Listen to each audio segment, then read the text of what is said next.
Bonjour à tous et bienvenue dans ce nouveau podcast Made in Batman Legends. Bon, vous l'aurez compris, c'est un nouveau podcast, un battle que ce soir consacré à Joker, Folie à 2.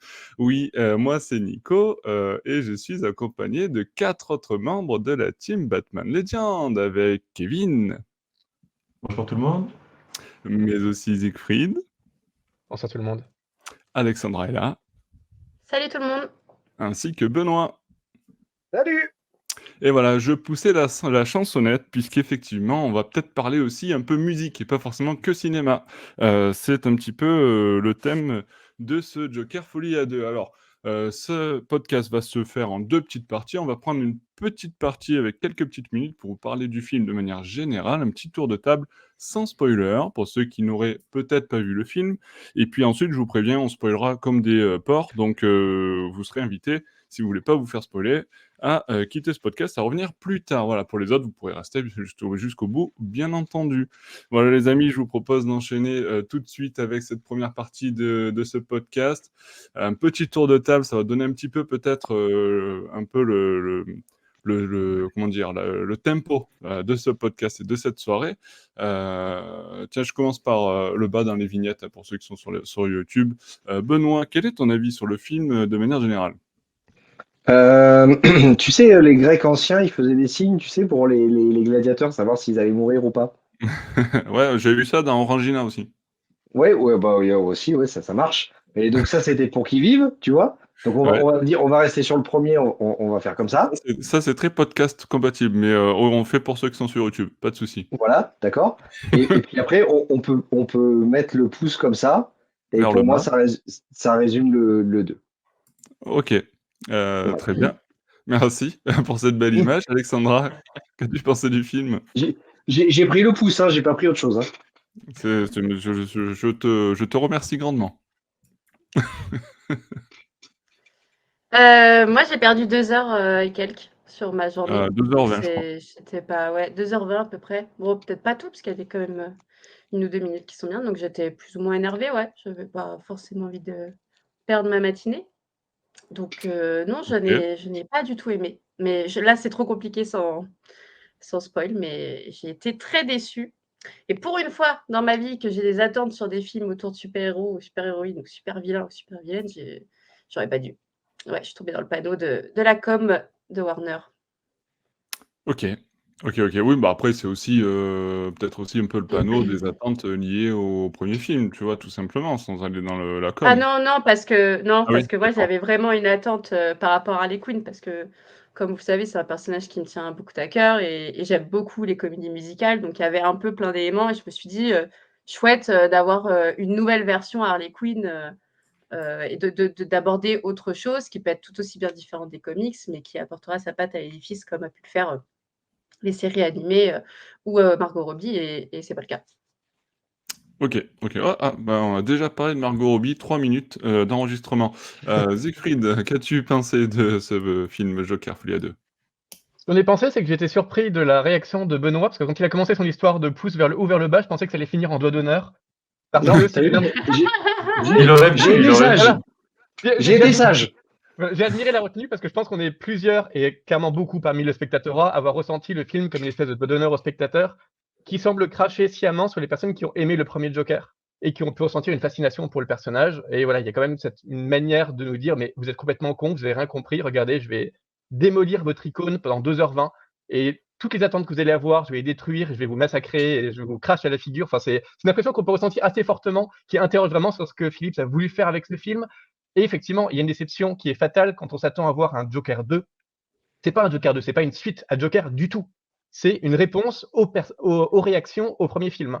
Ce qui est très différent. Du coup, il n'y a aucune amplification des thèmes du premier film, par exemple. Il n'y a pas du tout de suite narrative au premier film. C'est vraiment juste une réponse. Et le problème, c'est que cette réponse, elle est forcément mal ressentie parce que, bah, on reconnaît pas le Joker, indépendamment du fait que ce soit enfin, un Elseworld, évidemment. Ça, c'est une chose qu'on avait accès dans le premier film. Oui, il y a des choses qui sont bizarres. C'est un Joker qui est déjà adulte alors que Bruce Wayne est encore enfant, donc on va pas voir Batman. Enfin, voilà, il y avait des choses qui étaient surprenantes, mais qu'on acceptait parce que ça fait partie des partis pris d'un film un peu voilà, un peu original, exotique. Mais là, vraiment, c'est pas le Joker, c'est pas Harley Quinn, c'est pas la Gotham de Batman. Il y a absolument aucun des éléments qu'on aime, à part cet habillage qui semble là pour attirer le spectateur, juste pour lui cracher à la figure en disant, bah, c'est pas du tout ce dont tu es fan ordinairement. Donc, qu'est-ce que tu viens faire là, en fait?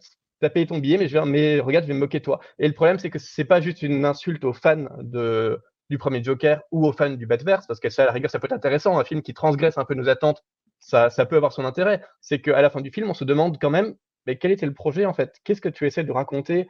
La plupart des choses, tu les as déjà racontées dans le premier film, parfois même un peu mieux dans le premier film. Là, c'est moins complexe, ça paraît juste plus insultant gratuitement. Et c'est un peu vain en fait. Pourquoi est-ce que ce film a coûté 4 fois plus cher que le premier film pour si peu? Pourquoi cette campagne marketing massive pour un truc qui assume finalement de ne pas raconter grand-chose? C'est vraiment, ouais, on se demande quel est le projet à la fois narrativement, thématiquement et même cinématographiquement. Parce que même en termes de cinéma, c'est vraiment quelque chose qui est assez vain et qui interroge. Donc c'est difficile d'en parler plus en détail, ça on y reviendra petit à petit. On Mais y voilà, reviendra. Ouais.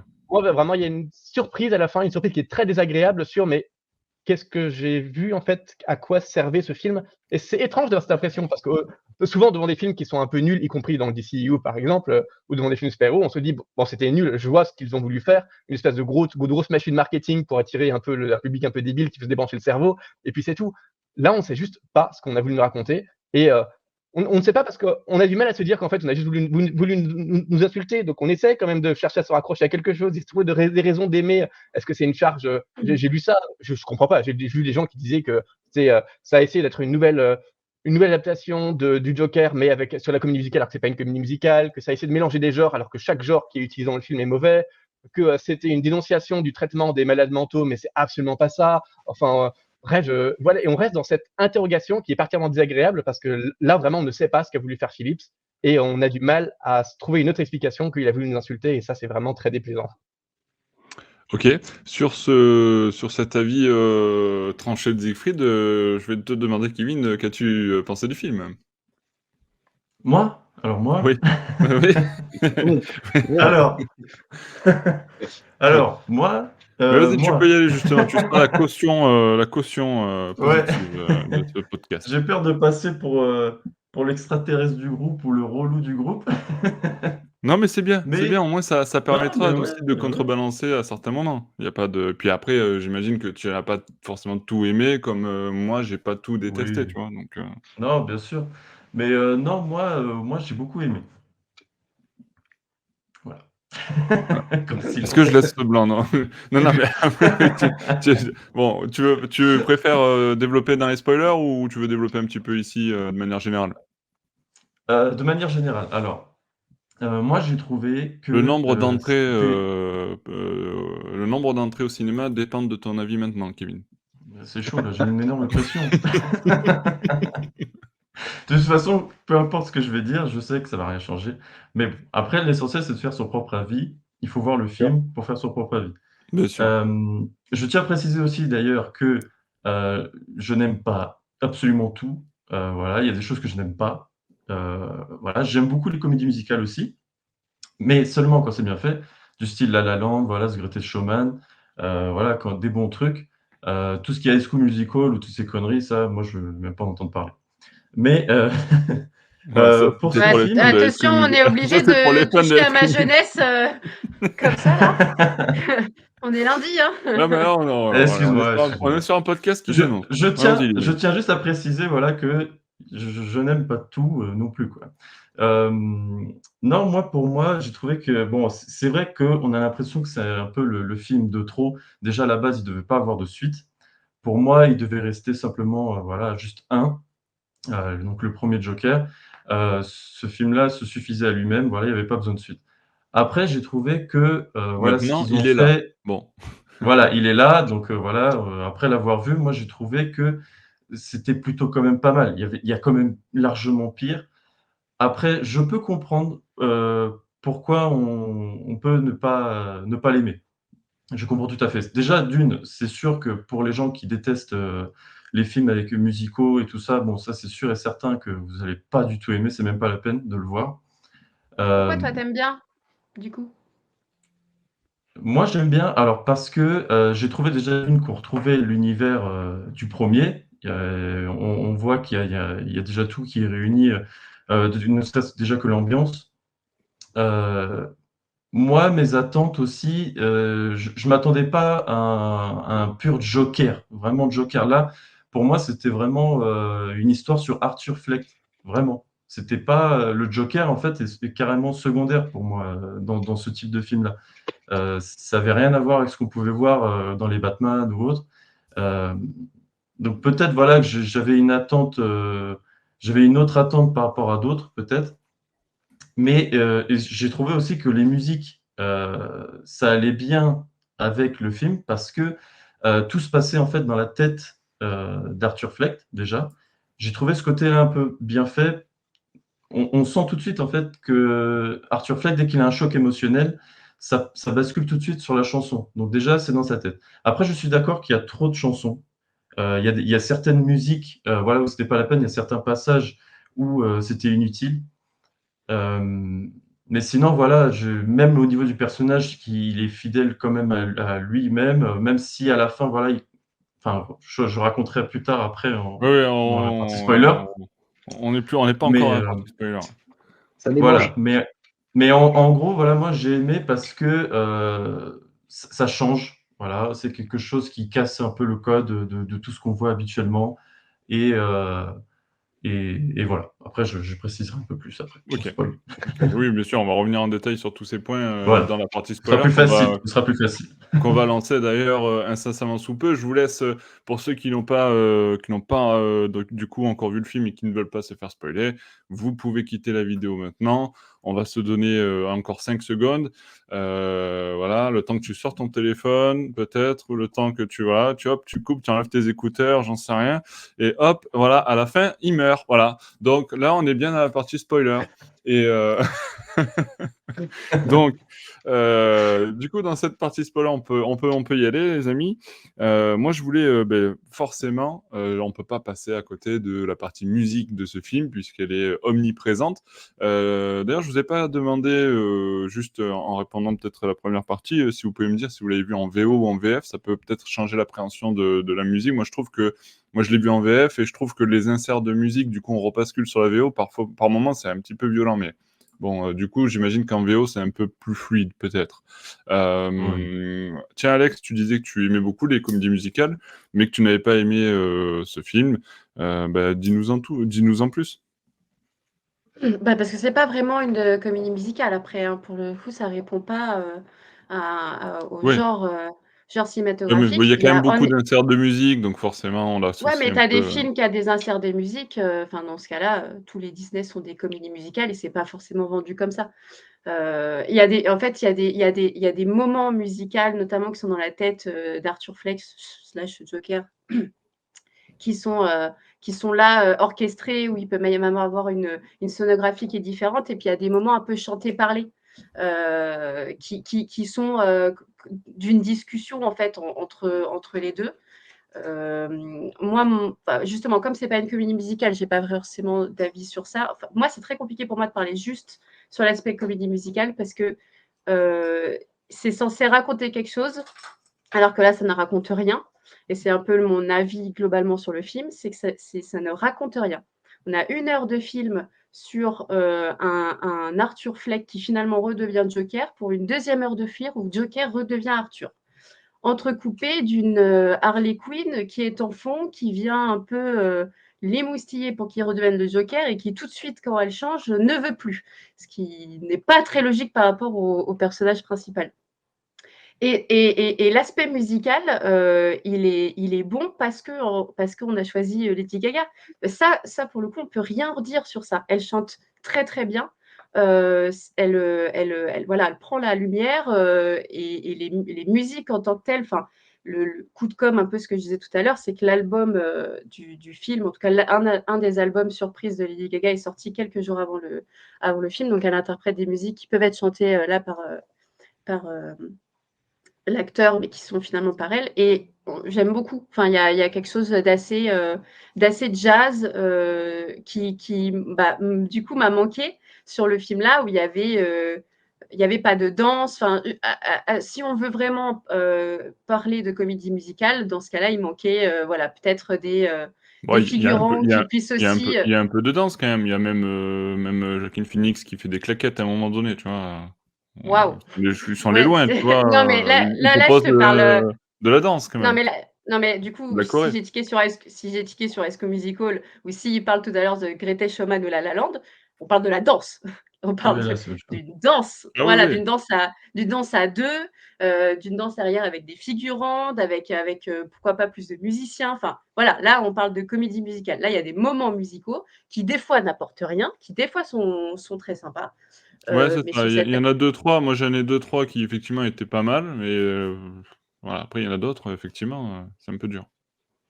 Mais voilà, les moments musicaux n'apportent pas forcément, grand-chose. Moi, ça m'a pas plus imprégnée de me dire: «Ah là, on est vraiment dans la tête d'Arthur», parce que, à aucun moment j'ai envie d'être dans la tête d'Arthur, parce qu'à aucun moment je le comprends.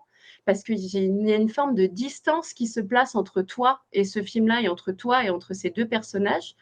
Lui, dans la prison, avec cette ambiance un peu, malsaine qui je trouve mal retranscrite et cette rencontre où là, leur regard, s'arrête et tout de suite tu te dis: «Il va y avoir quelque chose». C'est tout ça est trop facile et je me suis pas, attachée. Donc en fait, si les 10 premières minutes, j'étais pas dedans, j'ai pas pu non plus me raccrocher aux moments musicaux qui les liaient. J'ai juste vu une esthétique qui parfois, je trouvais bonne et parfois, pas très bonne. Ouais, je sais que Benoît aime beaucoup les moments musicaux, parle-nous-en, un petit peu, ton avis sur ça? Bon, bah, on est sur une Reine des Neiges en film.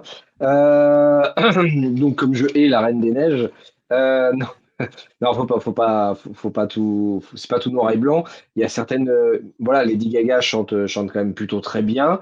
Les, les musiques sont quand même plutôt à propos. Ce serait dommage si c'était pas le cas. Joaquin Phoenix, lui, il fait Et ce qu'il peut. encore et encore, il y en a une Oui, ou 2 qui, je trouve, n'est pas logique sur le moment et tu en as quand même excuse-moi, je t'ai coupé Benoît, mais tu en as quand même 3-4 qui parlent de relations amoureuses. Je l'aime pas. C'est pas ça que je veux savoir. Enfin, là, en tout cas, je veux pas cet amour-là qui paraît justement un La La Land et encore La La Land arrive à plus nuancer, la relation amoureuse et donc justement, c'est ça aussi qui m'a sorti, c'est qu'il y a des musiques qui n'avaient rien à voir avec le thème et ça, c'est les propres des comédies musicales. Si vous regardez The Greatest Showman, je l'ai vu il y a pas longtemps, c'est pour ça, il est incroyable. Les musiques, elles sont liées au moment. Ils sont dans un bar, ils vont négocier un contrat. La musique, elle parle du contrat. Là, à un moment donné, ils parlent d'un truc. Ah bah, en fait, je l'aime tellement, bah, attention, il faut que j'aille le voir à l'hôpital psychiatrique. Bah non, enfin, ça n'a pas de sens. Donc voilà, excuse-moi Benoît, ouais, ouais, ouais. j'avais Mais oublié. voilà, il y a pas de souci. Bon, elle chante plutôt bien. Je veux dire, après tout, c'est son métier, hein, donc voilà. Joaquin Phoenix, il fait ce qu'il peut. Après, le fait qu'il chante parfois pas très très bien, bah du coup, ça, enfin, c'est en fait relatif au personnage. Donc ça, on chante tous pas bien. C'est voilà. Au niveau, après, il y en a trop. Effectivement, il y en a trop. Au bout d'un moment, quand il commence le procès et tout, et voilà, des chansons qui arrivent, et je commençais pas loin. J'étais à deux doigts de regarder ma montre. Voilà. Pour me dire, bon, ça y est, quand ça se finit, parce que ça commence à me gonfler. On le sait à peu près quand les chansons vont arriver. Il y a 5 minutes de dialogue, hop, une chanson. Bon, voilà, là-dessus, il y en a trop, effectivement. Et je pense que ce qu'on disait avant, dans les attentes de ce film, c'est que voilà, les chansons correspondent vraiment à des moments et ou alors font partie de leur folie. Et pourquoi pas? Il y a des moments comme ça, mais pas forcément. Il y en a où ils font ça en public. Des fois, ça se passe dans leur tête. C'est pas forcément bien clair non plus. Est-ce que pendant leur évasion, ils chantent vraiment ou pas? On n'en sait rien. Est-ce qu'ils chantent vraiment à la télé? Apparemment oui. Voilà, il y a plein de choses qui sont de l'ordre de, on ne sait pas vraiment où on en est en fait en termes de musique, c'est juste dans leur tête ou pas. Voilà, c'est un peu mal amené à ce niveau-là. Et puis il y en a trop. Et Kevin, vas-y, je te laisse la parole avant comme ça, on passe sur le positif du groupe et on finira avec Siegfried sur cette partie. Mais Le positif et après on va le détruire. Voilà. Siegfried l'achèvera. Mais Mais j'ai peur moi de me faire détruire moi aussi, que ce soit dans le commentaire ou dans le groupe, personne ne va m'aimer. Non, Bref. non, mais si vous aussi vous êtes comme Kevin, vous n'avez pas trouvé que du négatif dans ce film, laissez un commentaire de soutien pour Kevin, Et s'il vous c'est plaît. c'est pas parce que je m'appelle Kevin, hein, je suis pas bizarre. Tout va bien. Alors moi, j'ai trouvé que alors déjà au niveau chanson, donc chanteur Lady Gaga, voilà, il y a pas besoin de dire grand-chose, hein, c'est une professionnelle. Joaquin Phoenix, moi, j'ai trouvé qu'il se débrouillait vachement bien. Franchement, voilà, il s'est vraiment bien débrouillé, même si voilà, forcément, il y a une différence au niveau de la voix. Pour ce qui est de la cohérence, moi, j'ai trouvé que, que c'était plutôt cohérent. Du côté où je parle où là, on voit vraiment que c'est dans sa tête. Où là, les décors, voilà, sont très colorés, ils sont habillés, ils sont maquillés, voilà. J'ai trouvé que c'était cohérent. Pourquoi? Parce que dès qu'il y a comme je disais tout à l'heure, dès qu'il y a un choc émotionnel, le moment où Arthur, heu, comment elle s'appelle? J'ai oublié comment elle s'appelait, dans la voisine du 1, quand elle commençait à raconter toutes les histoires avec, justement sa mère, Sophie, voilà, qui le dénigrait, voilà, et tout ça. Là, on a tout de suite vu Sophie que Dumont, je ça crois, fait comment dire? c'était la voisine du 1, je sais plus Ouais, c'est son ça, nom. Sophie Dumont, ouais, c'est ça. Sophie, voilà. Dès qu'elle commençait à parler, à raconter tout ça, on a tout de suite vu que Arthur, a créé un truc dans sa tête, ça fait un déclic et là, on passe en chanson et j'ai trouvé qu'il y avait pas toutes les chansons, hein, mais certaines chansons, justement, dans ces décors-là aussi, où ça collait justement avec son émotion. Dans la chanson, il utilisait la chanson pour raconter un peu ce qu'il ressentait. Donc j'ai trouvé que voilà, il y avait certains moments. Après, il y a d'autres moments un peu plus gênants, comme au moment où il se fait interviewer, et là, il se met à chanter. Bon là, c'est vrai que là, ça devient pour moi, c'est les parties des musiques où c'est un peu trop. Ouais. Ou au moment où il va voir à la télé, il va voir que, qu'il va peut-être, subir la peine de mort. Là, pareil, il se met à chanter, on voit que c'est dans sa tête. Il se met à chanter devant tout le monde dans un décor, voilà, on va dire, le décor réel. Voilà, c'est ça, pour moi, c'était des moments, de trop. Mais les moments où on les voit danser ou autre, ça collait plutôt bien. Voilà, donc pour moi, cette partie-là, c'était ça. Mais après, oui, je reviens vers vous sur le fait que, voilà, il y avait beaucoup trop de chansons. Il y en avait beaucoup trop, ça, c'est Ouais, il sûr. y en a beaucoup, ouais. C'est vrai que ça coupe beaucoup Mmh. le film, je trouve. Ça saccade un peu par moments le film aussi Ouais, ouais. et la narration. Siegfried, vas-y, sors ton couteau. Juste Vas-y. avant Siegfried, enfin, je pense qu'il y en a beaucoup trop enfin, le fait de dire: «Il y a beaucoup trop», je pense pas que ça soit un argument. Il y en a beaucoup trop parce que certaines sont pas bonnes, parce qu'encore une fois, si vous regardez The Greatest Showman ou La La Oui, Land, il y a beaucoup de musique et il y a jamais eu, en tout cas ceux qui sont aficionados de ça, personne qui ont dit: «Il y en a beaucoup trop». Enfin, c'est le propre, si on repart sur la 1re question sur c'est le propre d'une comédie musicale d'en avoir beaucoup trop. Enfin, les Disney, Encanto, il y en a beaucoup trop, personne dit que c'est grave, au contraire, ça participe, à Ouais, l'histoire. ouais. Donc, Ouais, ouais. je sais pas, Non, mais je même, sais pas, enfin, ouais. non, après, J'ai moi, quand je même déjà c'est l'impression qu'il il y y en a a quand même, même plus que La La Land, tu vois? La La Land, j'ai vu, moi, j'ai il y a pas trouvé qu'il y en longtemps avait et j'ai plus l'impression que qu'il y en a la plus, quoi. j'ai ouais, trouvé mais qu'il y en avait elles plus sont que La La pas Land et elles sont pas en entier, parce que du coup, des fois, c'est via des discussions. Ouais, ouais. Ouais, ouais. ouais. C'est ça, en fait, qui Après, sont chiants. il y en a trop parce que c'est à la base, c'est pour moi aussi, c'est pas un film, c'est pas une comédie musicale comme tu dis. C'est voilà, il y a pas, cet aspect, voilà, où ça avance dans le scénario aussi. La La Land, ça a avancé dans le scénario, The Greatest Showman aussi, ça parlait. Là, ça fait une Mmh. sorte de pause, Mmh. mais voilà, comme tu dis, il faut pas le prendre comme une comédie musicale et c'est pour ça que moi je dis qu'il y en a trop aussi parce qu'à la base, ça devrait pas être une comédie musicale. Ils devraient pas avoir de chansons. Donc ils auraient dû doser, on va dire, doser, avoir moins de chansons. Mais bon. Vas-y, Ouais, Siegfried. alors, je suis plutôt d'accord avec Alexandra. Pour moi, c'est pas une question de nombre. Au contraire, si on veut en faire une comédie musicale, bah, qu'on nous mette toutes les chansons qu'on veut, même qu'ils chantent uniquement pendant 2 heures et demie sans parler, moi ça me va très bien. Ou qu'on assume de pas faire de comédie musicale. Là, effectivement, déjà, c'était un tort de dire que Joker 2 est une comédie musicale. C'est pas le cas et à mon avis, il faut surtout pas dire aux gens que c'est une comédie musicale. J'ai vu assez de tweetos notamment dire: «Ah, j'irai pas voir le film, c'est une comédie musicale». Je comprends pas d'ailleurs pourquoi ce rejet intuitif de la comédie, vraiment instinctif, primaire de la comédie musicale. C'est pas le cas, rassurez-vous. Le film est parfaitement linéaire et puis il y a des chansons de temps en temps. Mais c'est un peu comme dans les Disney, là, vous retirez les chansons, vous avez à peu près le même film. Donc c'est pas vraiment une comédie musicale. Dans les comédies musicales, le propre d'une comédie musicale, c'est que les chansons apporte vraiment quelque chose au film, soit parce qu'effectivement il y a des chansons qui sont narratives, ça, moi j'adore ça, c'est vraiment quand les personnages chantent, mais de même qu'ils parleraient, ça fait avancer l'intrigue sur quelque chose d'un peu entraînant, quelque chose d'un peu profond, ou alors les chansons illustrent ce qui se passe vraiment dans la tête des personnages et ça nous apprend quelque chose sur l'univers dans lequel ils vivent et sur ce qu'ils ressentent. Là, le problème, c'est que c'est assez rarement le cas. Comme vous l'avez très bien dit, il y a beaucoup de chansons qui sont redondantes avec beaucoup de chansons d'amour et oui, bon, c'est la 5e fois que vous nous chantez et que vous vous aimez. D'accord. En fait, on a compris. Oui, d'accord, vous chantez que vous aimez, mais qu'en fait, Joker ressent, enfin Arthur ressent un problème d'ego chez Lady Gaga, il ressent qu'il y a une tension. Très bien, mais ça, en fait, on l'a déjà dit. Donc, comme on l'a déjà dit, on l'a établi très, très, très, très clairement pendant le film. On nous a balancé à la figure 25 fois. Peut-être qu'utiliser 5 minutes de plus pour le chanter, puis le rechanter, c'est pas forcément nécessaire. En plus, effectivement, il y a ces soucis que, bon, d'une part, ils chantent beaucoup avec une voix cassée, parce que le truc, c'est de ne pas faire chanteur professionnel volontairement. Donc, ils essaient de faire une voix un peu naturelle, un peu cassée pour montrer que voilà, c'est des êtres un peu brisés par la vie. Bon, pour une comédie musicale, quand pour la 10e chanson, ils ont toujours la voix cassée tout le temps, bah, c'est un peu fatigant, en fait, si vous ne pouvez pas faire des vrais moments joliment musicaux.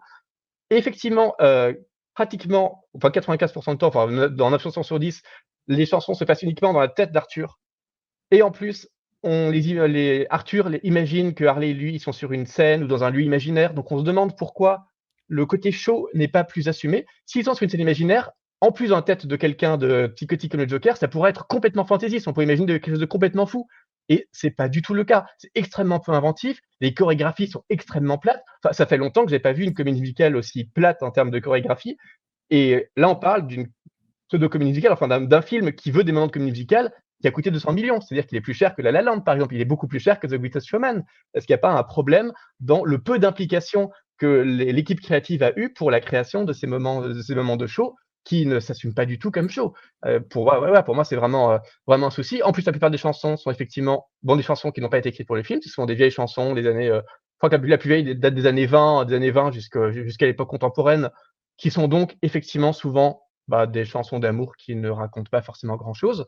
Il y a ces moments qui sont, oui, un peu gênants où Joker chante vraiment. Et en fait, bon, il a un rapport à la chanson, pourquoi pas. C'est un peu étonnant parce que dans Joker 1, il n'avait pas du tout ce rapport à la chanson et à la musique. Alors que là, ça semble vraiment faire partie du personnage.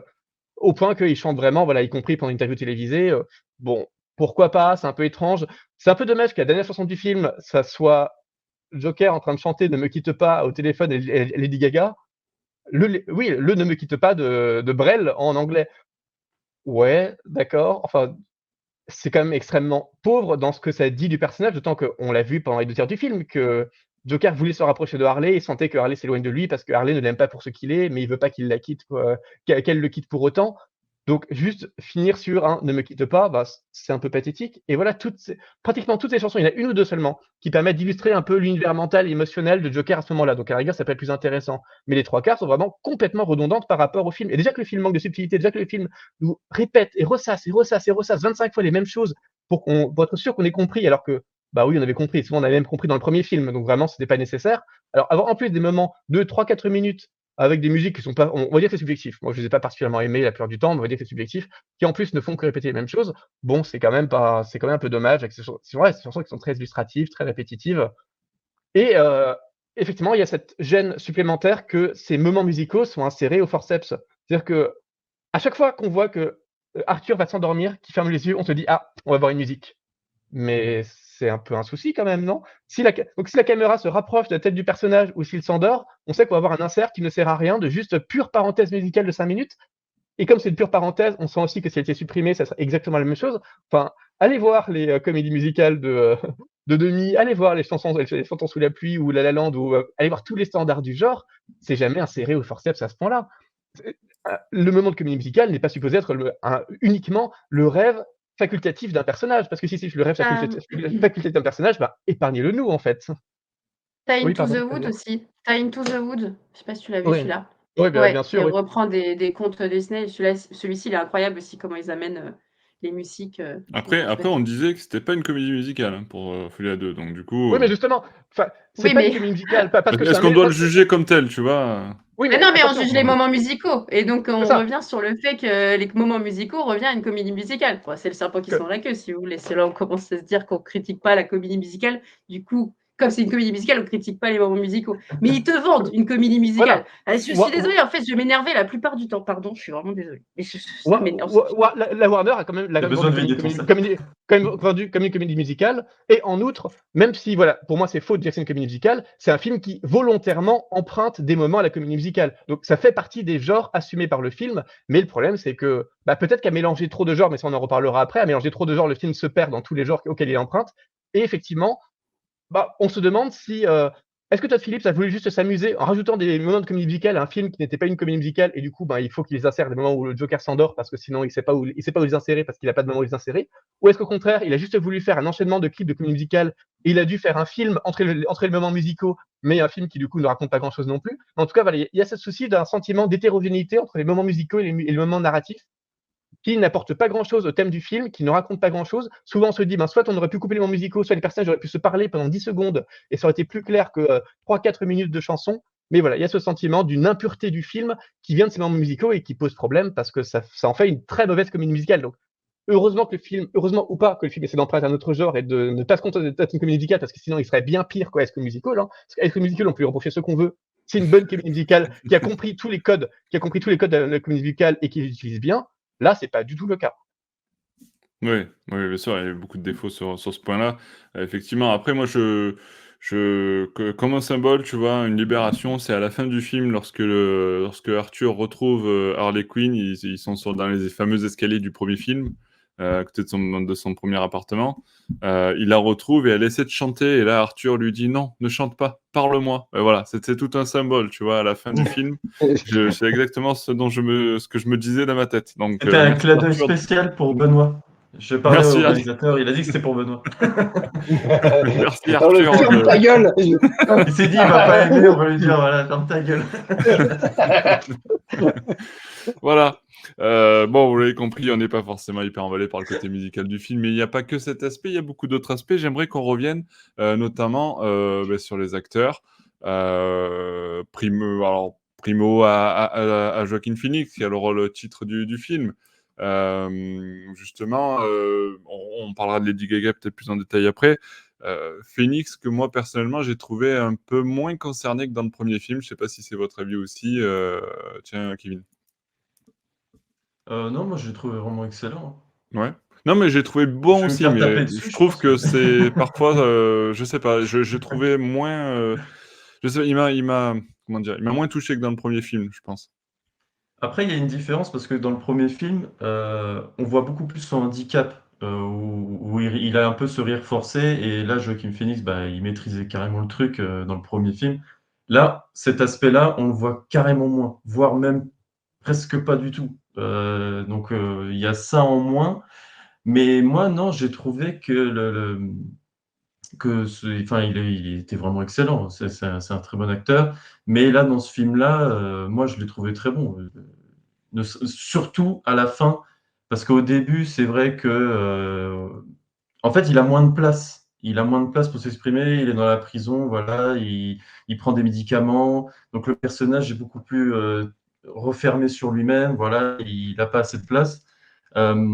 Mais c'est surtout vers la fin. Pour moi, à la fin, il explose. Là, c'est là vraiment où on voit le Arthur Fleck et le talent d'acteur de Joaquin Phoenix. Et puis même dans les phases de chansons ou de danse, sa danse, sa fameuse danse avec les claquettes, il a assuré. Oui, il assure en claquette. Benoît, ton avis j'allais dire Arthur Fleck, sur Joaquin Phoenix. Oui, il reprend. En fait, j'ai eu l'impression qu'il y a eu un mauvais copier-coller du premier. Il essaye de reprendre ce personnage avec ses codes, etc.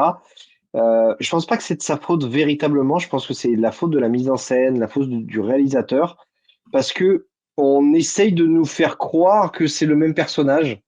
Et j'ai eu un peu de mal. Tu as raison, Kevin. Je crois qu'il le fait 2 fois son rire dans le film. Une fois dans la prison lorsqu'il est dehors sous la pluie, Sous et la je crois pluie une et fois à au la fin. tribunal. Au Voilà. tribunal, ouais. Alors que c'est quelque chose qui est quand même redondant dans le premier film. C'est il passe, enfin il a des crises quoi. Quelque chose qu'on retrouve pas alors qu'il a plein de moments très durs ou de moments un peu joyeux. Et je sais pas, j'ai l'impression, et ces moments-là, je les ai trouvés mis au forceps. Ouais. Voilà, donc il joue pas si mal que ça. Je veux dire, au niveau de la gestuelle, au niveau machin, il est bon. Il est bon. Et puis faut faire ça quand même encore à son âge. Mais je sais pas, j'ai eu l'impression un peu d'une mauvaise pas d'une mauvaise copie, mais c'était un peu la copie du premier, mais sans avoir le trait du génie. Mais je pense pas que c'est de sa faute. Ouais, non, après, je dis pas que c'est forcément ça va. Moi, j'adore cet acteur, hein, de toute façon, donc Ouais. j'aurais du mal à dire du négatif, mais je sais pas, je le trouve moins percutant que dans le premier. Je trouve que alors c'est peut-être aussi, dû au film et à son personnage qui est différent et qui est peut-être, qui est mal présenté, mais je sais pas, j'ai eu un peu plus de mal. Mais Hem, même ce qu'on disait tout à l'heure, la relation avec Harley Quinn et la façon dont ils se rencontrent au tout début, ils se regardent une fois. Une fois, il y a rien qui est fait pour les amener à cet amour ou à cette relation. Ils se voient une fois, hop, ils la revoient une semaine plus tard, ça y est, c'est bon, ils sont amoureux. ouais, mais après après Après, c'est aussi, on comprend après que c'est manigancé par Harley, en fait. C'est elle qui se fait oui, interner, c'est elle alors qui cherche à avoir le contact avec le Ah, Joker, ça, tu vois? c'était intelligent. Ouh, que elle le quelle bonne manipule, idée. oui, oui, ça c'est bien, mais que lui, d'instinct, il en tombe amoureux parce qu'il voit une jolie fille. Oui, mais Enfin, en vrai, lui depuis le premier film, c'est un peu le même truc. Dès qu'il voit une meuf, il tombe amoureux, en fait. Il a vu sa voisine dans l'ascenseur, il tombait amoureux, il voit elle, tu vois? Enfin, dès qu'il y a une fille qui lui fait ça, hop, il tombe amoureux, donc pour ceux qui il n'ont j'ai est, entendu trouvé pas, ça c'est un peu rapide. dès qu'il y a une fille qui fait semblant de se suicider, avec le pistolet sur la tempe, avec ses Ouais, mais doigts, il tombe il y a- amoureux, donc je sais pas, il y a peut-être un truc, hein. il y avait une promesse avec le titre de Folie à deux qui n'est pas respectée. Donc après, je pense qu'on reparlera peut-être du lien entre les deux et Darley Quinn. Si je peux reprendre sur le Joker et l'interprétation de l'acteur, Vas-y, l'acteur, vas-y. lui, il est incroyable. C'est pas de sa faute, c'est l'écriture en fait qui va pas, tout Ouais. simplement parce que le premier film racontait quelque chose. Le premier film, il y avait quelque chose de linéaire, donc on avait cet Arthur Fleck qui était isolé, qui était malade et qui est devenu le Joker. Et ben là, on te propose une sorte de double identité. Donc, tu as Arthur et le Joker. Alors, moi, personnellement, je trouve que ça ne fonctionne pas avec l'idée qu'on peut avoir du Joker dans les comics. Mais bon, quand bien même, on veut te proposer quelque chose. Sauf qu'on te fait un aller-retour constamment sur, en fait, aujourd'hui, je serai le Joker. Non, demain, je serai Arthur. Et puis aujourd'hui, je serai le Joker. Et donc, ça ne fonctionne pas. Et donc, je pense que Joaquin Phoenix, il a été bloqué dessus et qu'au final, il ne pouvait que s'épanouir dans le premier film, même physiquement, même en portant le costume et en s'adaptant un petit peu à être de plus en plus méchant, d'être de plus en plus psychopathe. Et là, des fois, moi, ça me met mal à l'aise d'avoir un peu de tendresse envers Arthur, parce que Arthur est le Joker. Non, tu as toute cette idée de procès avec son avocate qui veut la défendre. Tu sais pas pourquoi, tu sais pas d'où elle sort d'ailleurs, à part, c'est vraiment un film Harley et le Joker. Hein. Tous les autres acteurs et actrices, ils sont là, t'as Si, 2h20 si, de si, si, film. si, si, pour faire plaisir à Benoît, ils ont mis Harvey Dent. Ah oui. Ouais, oh mon Dieu. j'allais le Non, dire mais celle-là, ouais. t'as 2h20 de film, ça aurait été intéressant aussi d'en savoir un peu plus sur ce gardien de prison, comme on peut avoir dans l'univers de Batman où tous les seconds personnages sont intéressants. Cette avocate, pourquoi elle veut le défendre, pourquoi elle l'aime autant et à un moment donné, au cours du procès, Arthur, Joker, je sais plus, qui l'embrasse sur la bouche comme ça. Alors, on vient de parler tout à l'heure qu'on est un garçon qui est timide avec les filles, qui tombe amoureuse d'un coup. Et là, il a une sorte de confiance et il l'embrasse. Enfin, et du Ouais, coup, mais ça après, moi, je trouve pas ça forcément trop grave dans le en tout sens cas, où, dans le premier, c'est aussi ce qu'il fait quand il embrasse le personnage. Enfin, quand je te dis il embrasse, c'est de manière figurée, du coup. C'est quand il rentre dans son rôle du Joker, il se lâche et il embrasse la meuf quand il rentre sur oui, le mais là, plateau. je sais Et là, il pas qui on me reproduit vend. ça, tu vois. Mais là, je sais pas qui me vend parce que pendant tout le film, j'ai pas compris quel personnage j'avais en face. Parce que justement, pour moi, cette histoire de double personnalité, cette histoire du coup qui emmène au procès, elle marche pas, elle raconte rien. Et donc, ça a été malheureusement 2 heures de vide pour moi, 2 heures où tu ne racontes pas grand-chose. Et pour revenir sur la question, Joaquin Phoenix, et je pense c'était mélangé dans ça. Après, sur sa prestation en tant que telle, oui, il chantait bien, il est très élégant dans le costume, et c'était bien, mais c'est mal écrit, c'est très mal écrit.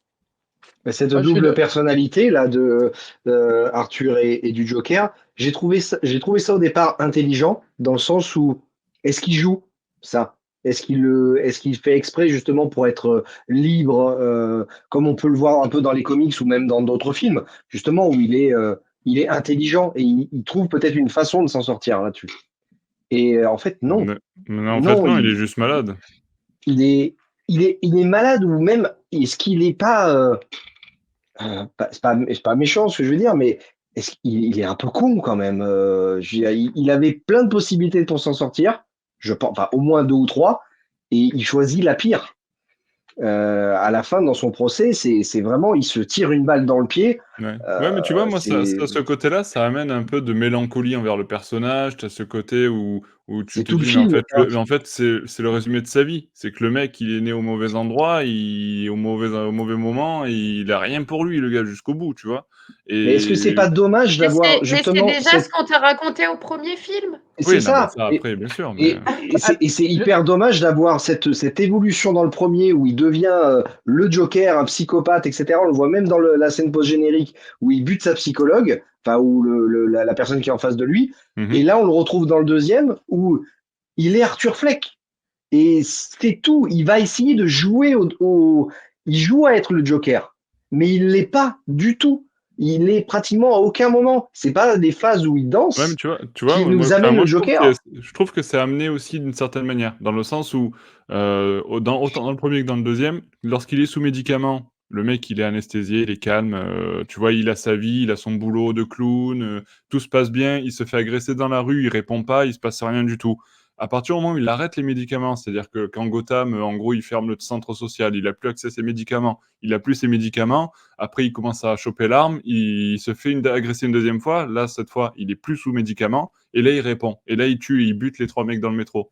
Donc, tu vois, et là, on a le même Mais ça truc. marche Il pas arrête dans ses le 2. Ah médicaments à non? partir du moment où il est Oui. dans l'asile. Il le dit à Harley à un moment donné, j'ai arrêté mes médicaments. Et à partir de là, Mais non, hop, mais il ça veut repart dire dans qu'il son les délire. a ça veut dire qu'il les a arrêtés bien avant et qu'il était quand même Arthur Fleck et ça veut dire qu'il a arrêté ses médicaments et qu'à la toute fin, quand il redevient Arthur et quand devant le procès, il dit À la toute fin, c'est différent. On a une sorte de rédemption. Je sais pas trop bah pourquoi. Ça, oui, c'est une bah oui, incohérence mais peut-être c'est du pour film. ça, Mais mais oui, c'est non, mais pour ça, d'accord. Mais Nico, qu'on dit ça avec sur Benoît. les 2 premiers tiers du film, c'est comme ça qu'il évolue. Tu vois? Ah bah ouais, Mais mais c'est juste du coup, moi je trouve que c'est pas clair. Juste pour finir sur l'histoire d'interprétation du personnage, parce qu'on a un peu Vas-y, dévié. vas-y. Ouais, bien Moi, sûr. Vas-y. non, on a dévié sur un sujet hyper intéressant sur lequel il faut absolument revenir. Et bon, moi, du coup, je vais revenir sur ça aussi. Mais moi, je suis pas d'accord sur le fait que Phoenix soit moins concerné, mais je suis totalement d'accord avec Alexandra sur le fait que ben, c'est pas qu'il est moins concerné, c'est que juste que le premier film nous demandait d'entrer en empathie avec le personnage parce qu'on comprend à quel point sa société fêlée et corrompue aboutit à fêler aussi ses composantes déjà les plus faibles mentalement, donc il n'a pas ce qu'il faut pour résister à la société, ça le brise encore plus, et cette brisure s'incarne dans une personnalité qui ressort de lui, qui est la seule manière qu'il a de se protéger. Donc cette empathie qu'on avait pour lui, qui était effectivement linéaire, parce qu'on suivait vraiment son parcours psychologique, faisait qu'on admirait davantage la prestation de l'acteur, forcément. Là, on n'a plus cette identification parce qu'on ne comprend plus trop son personnage.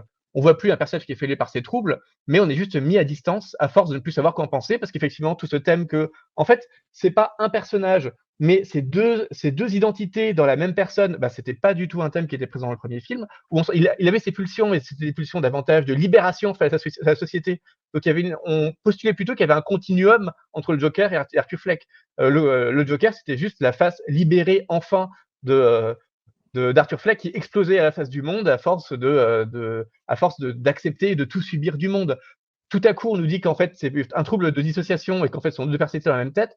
Je pense, enfin, moi, c'est comme je l'ai ressenti pendant tout le film, en fait, on se dit, les gens vont découvrir qu'en fait, non, c'est pas du tout deux entités, tout le monde se trompe. Effectivement, Arthur Fleck est bien le Joker. C'est juste que voilà, il a du mal à assumer ce qu'il est au fond de lui, mais en fait, tout le monde va se rendre compte que c'est la même personne. Non, en fait, le film postule en effet du début jusqu'à la fin que ce sont deux personnalités qui sont complètement distinctes. Et c'est un postulat qui forcément choque un peu parce que c'était pas du tout le postulat du premier film. Et ça aboutit effectivement à un personnage dont on sait jamais trop qui il est.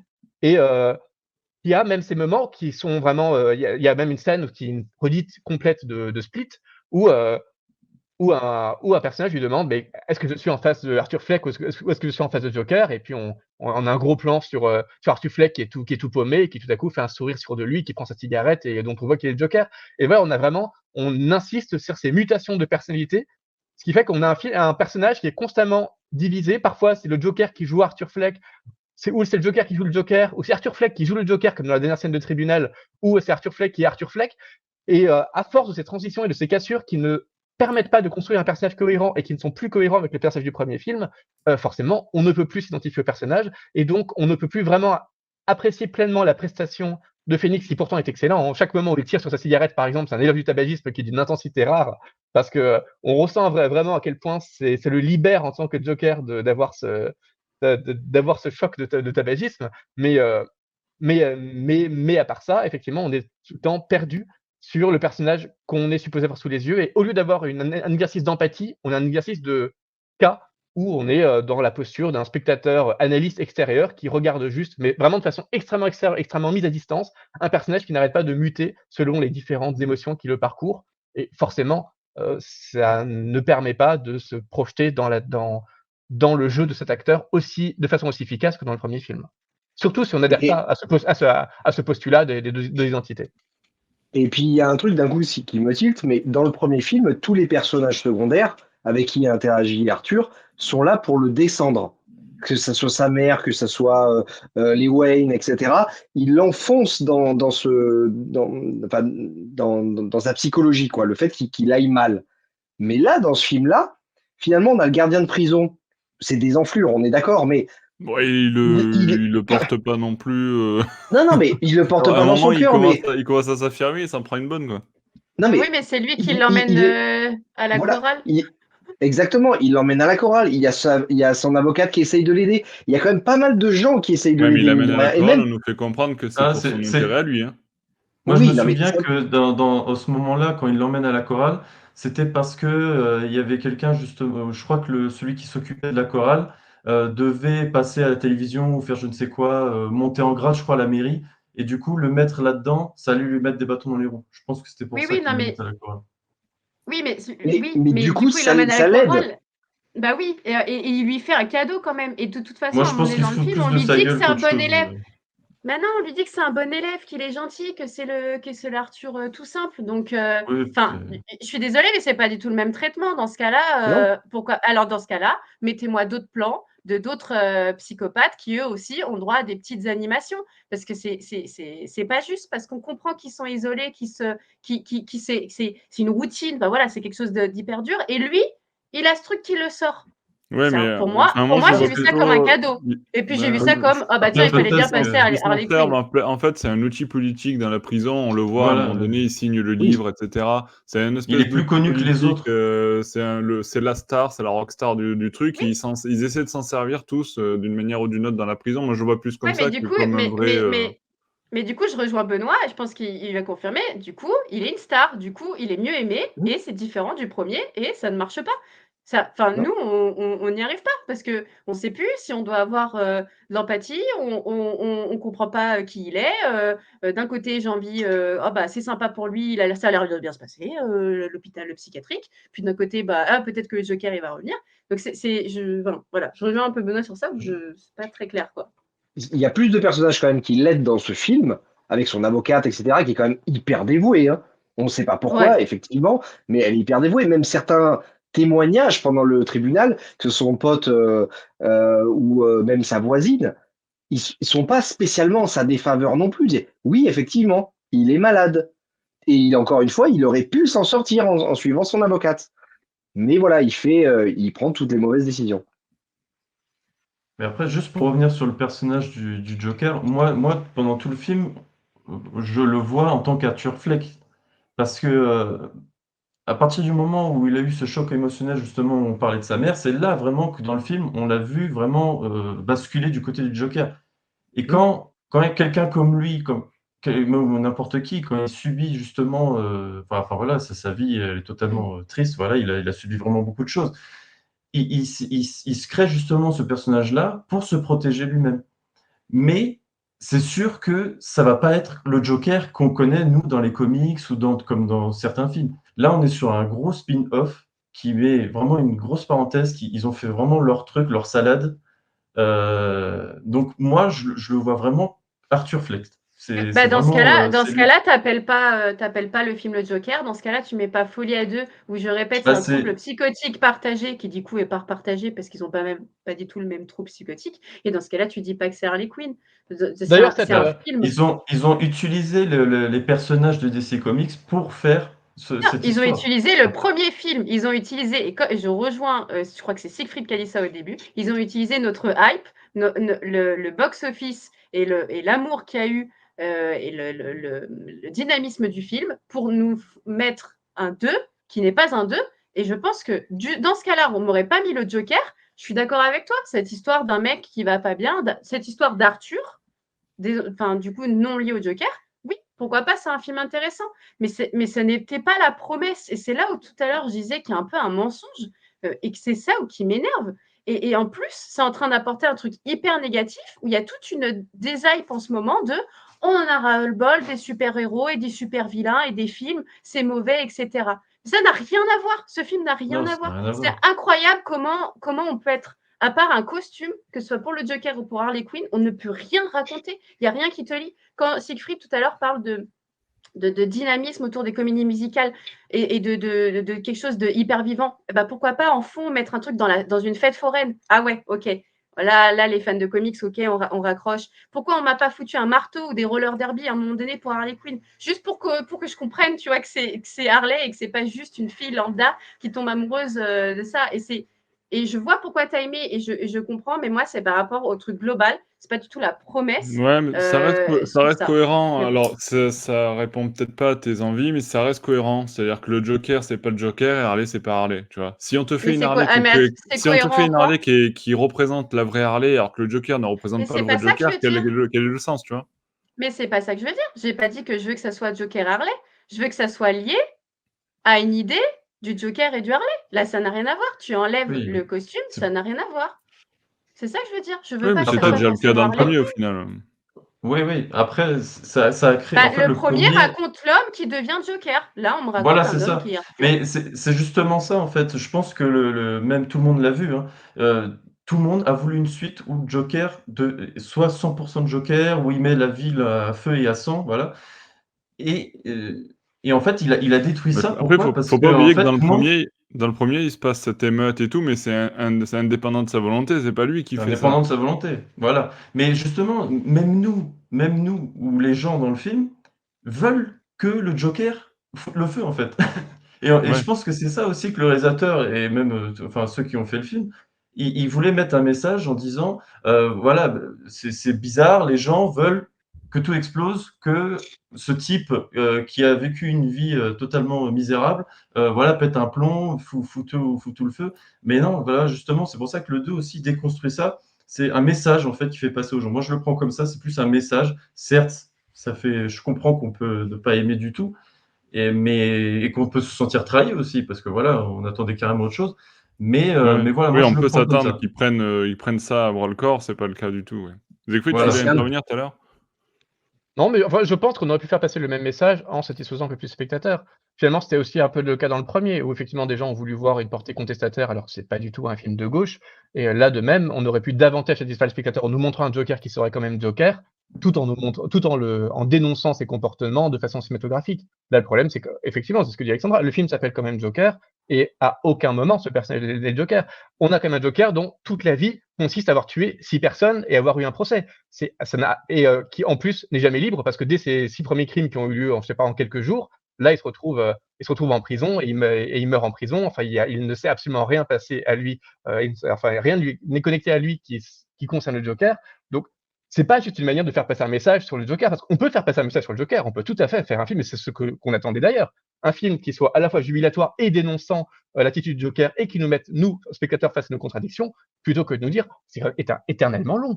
Pendant 2h20, attention, le Joker que vous aimez, c'est juste un médiocre, c'est un incel. Et regardez comment on l'insulte. On nous dit même qu'il a un QI qui est extrêmement bas. Il faut montrer à quel point il est débile. Et en plus, c'est un très mauvais baiser. Parce que regardez, il fait une fois l'amour et il éjacule au bout de 3 secondes. Et c'est tout nul. Et même Marley est déçu. Regardez à quel point il est nul, votre modèle. Regardez à quel point il est pathétique. Et quand les gens le sauvent, bah, il n'assume pas du tout ce qu'il peut être. Et puis quand Harley l'aime, à chaque fois, il se montre complètement débile parce qu'il ne comprend pas ce que Harley veut. Et, il croit à tout ce qu'on lui dit. À chaque fois, il ne comprend pas les attentes des gens. Regardez, ce que vous aimez, c'est un abruti qui tombe amoureux de la première personne venue, qui se tire dans les pieds, qui n'a aucune cohérence narrative, qui n'a aucune cohérence politique. Ah ah, vous êtes trop débile de l'avoir aimé. Oui, ben merci de nous dire ça pendant 2h20 sur un personnage qui n'est pas le Joker. Il y a un moment où c'est effectivement cracher un peu la figure du spectateur pour un film qui n'est pas du tout ce qui était vendu. Quand on nous vend un film Joker Folie à 2 sur la relation entre Harley Quinn et le Joker, on attend un film sur la relation entre Harley Quinn et le Joker qui nous montre Harley Quinn et le Joker.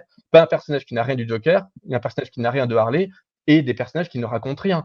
Finalement, ce que nous dit le film, c'est que ça confirme que Phillips n'a jamais voulu faire de film de gauche dans le premier film. Parce que moi, je trouve le premier film, j'avais plein de problèmes avec. Et bon, je vous renverrai l'article que j'ai écrit sur le sujet, justement, où je trouvais que politiquement, c'était assez maladroit, parce que beaucoup de gens l'ont ressenti comme un film de gauche, alors que moi, c'était évident que le film n'était pas du tout un film de gauche, et qu'au contraire, c'était un film plutôt poli, plutôt pro-establishment, qui nous montrait un Joker qui explosait.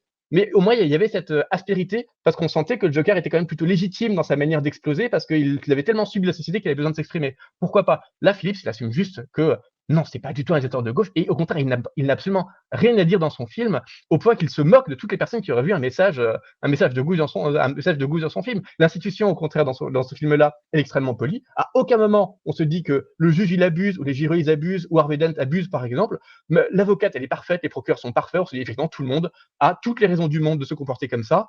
Bon, effectivement, les gardiens de prison sont des dangereux psychopathes, mais est-ce que nous montrer 3 gardiens de prison qui sont vraiment des pourris, ça nous dit quoi que ce soit de l'institution pénitentiaire? Non, parce qu'on ne connaît que 3 gardiens de prison et on connaît absolument rien du reste.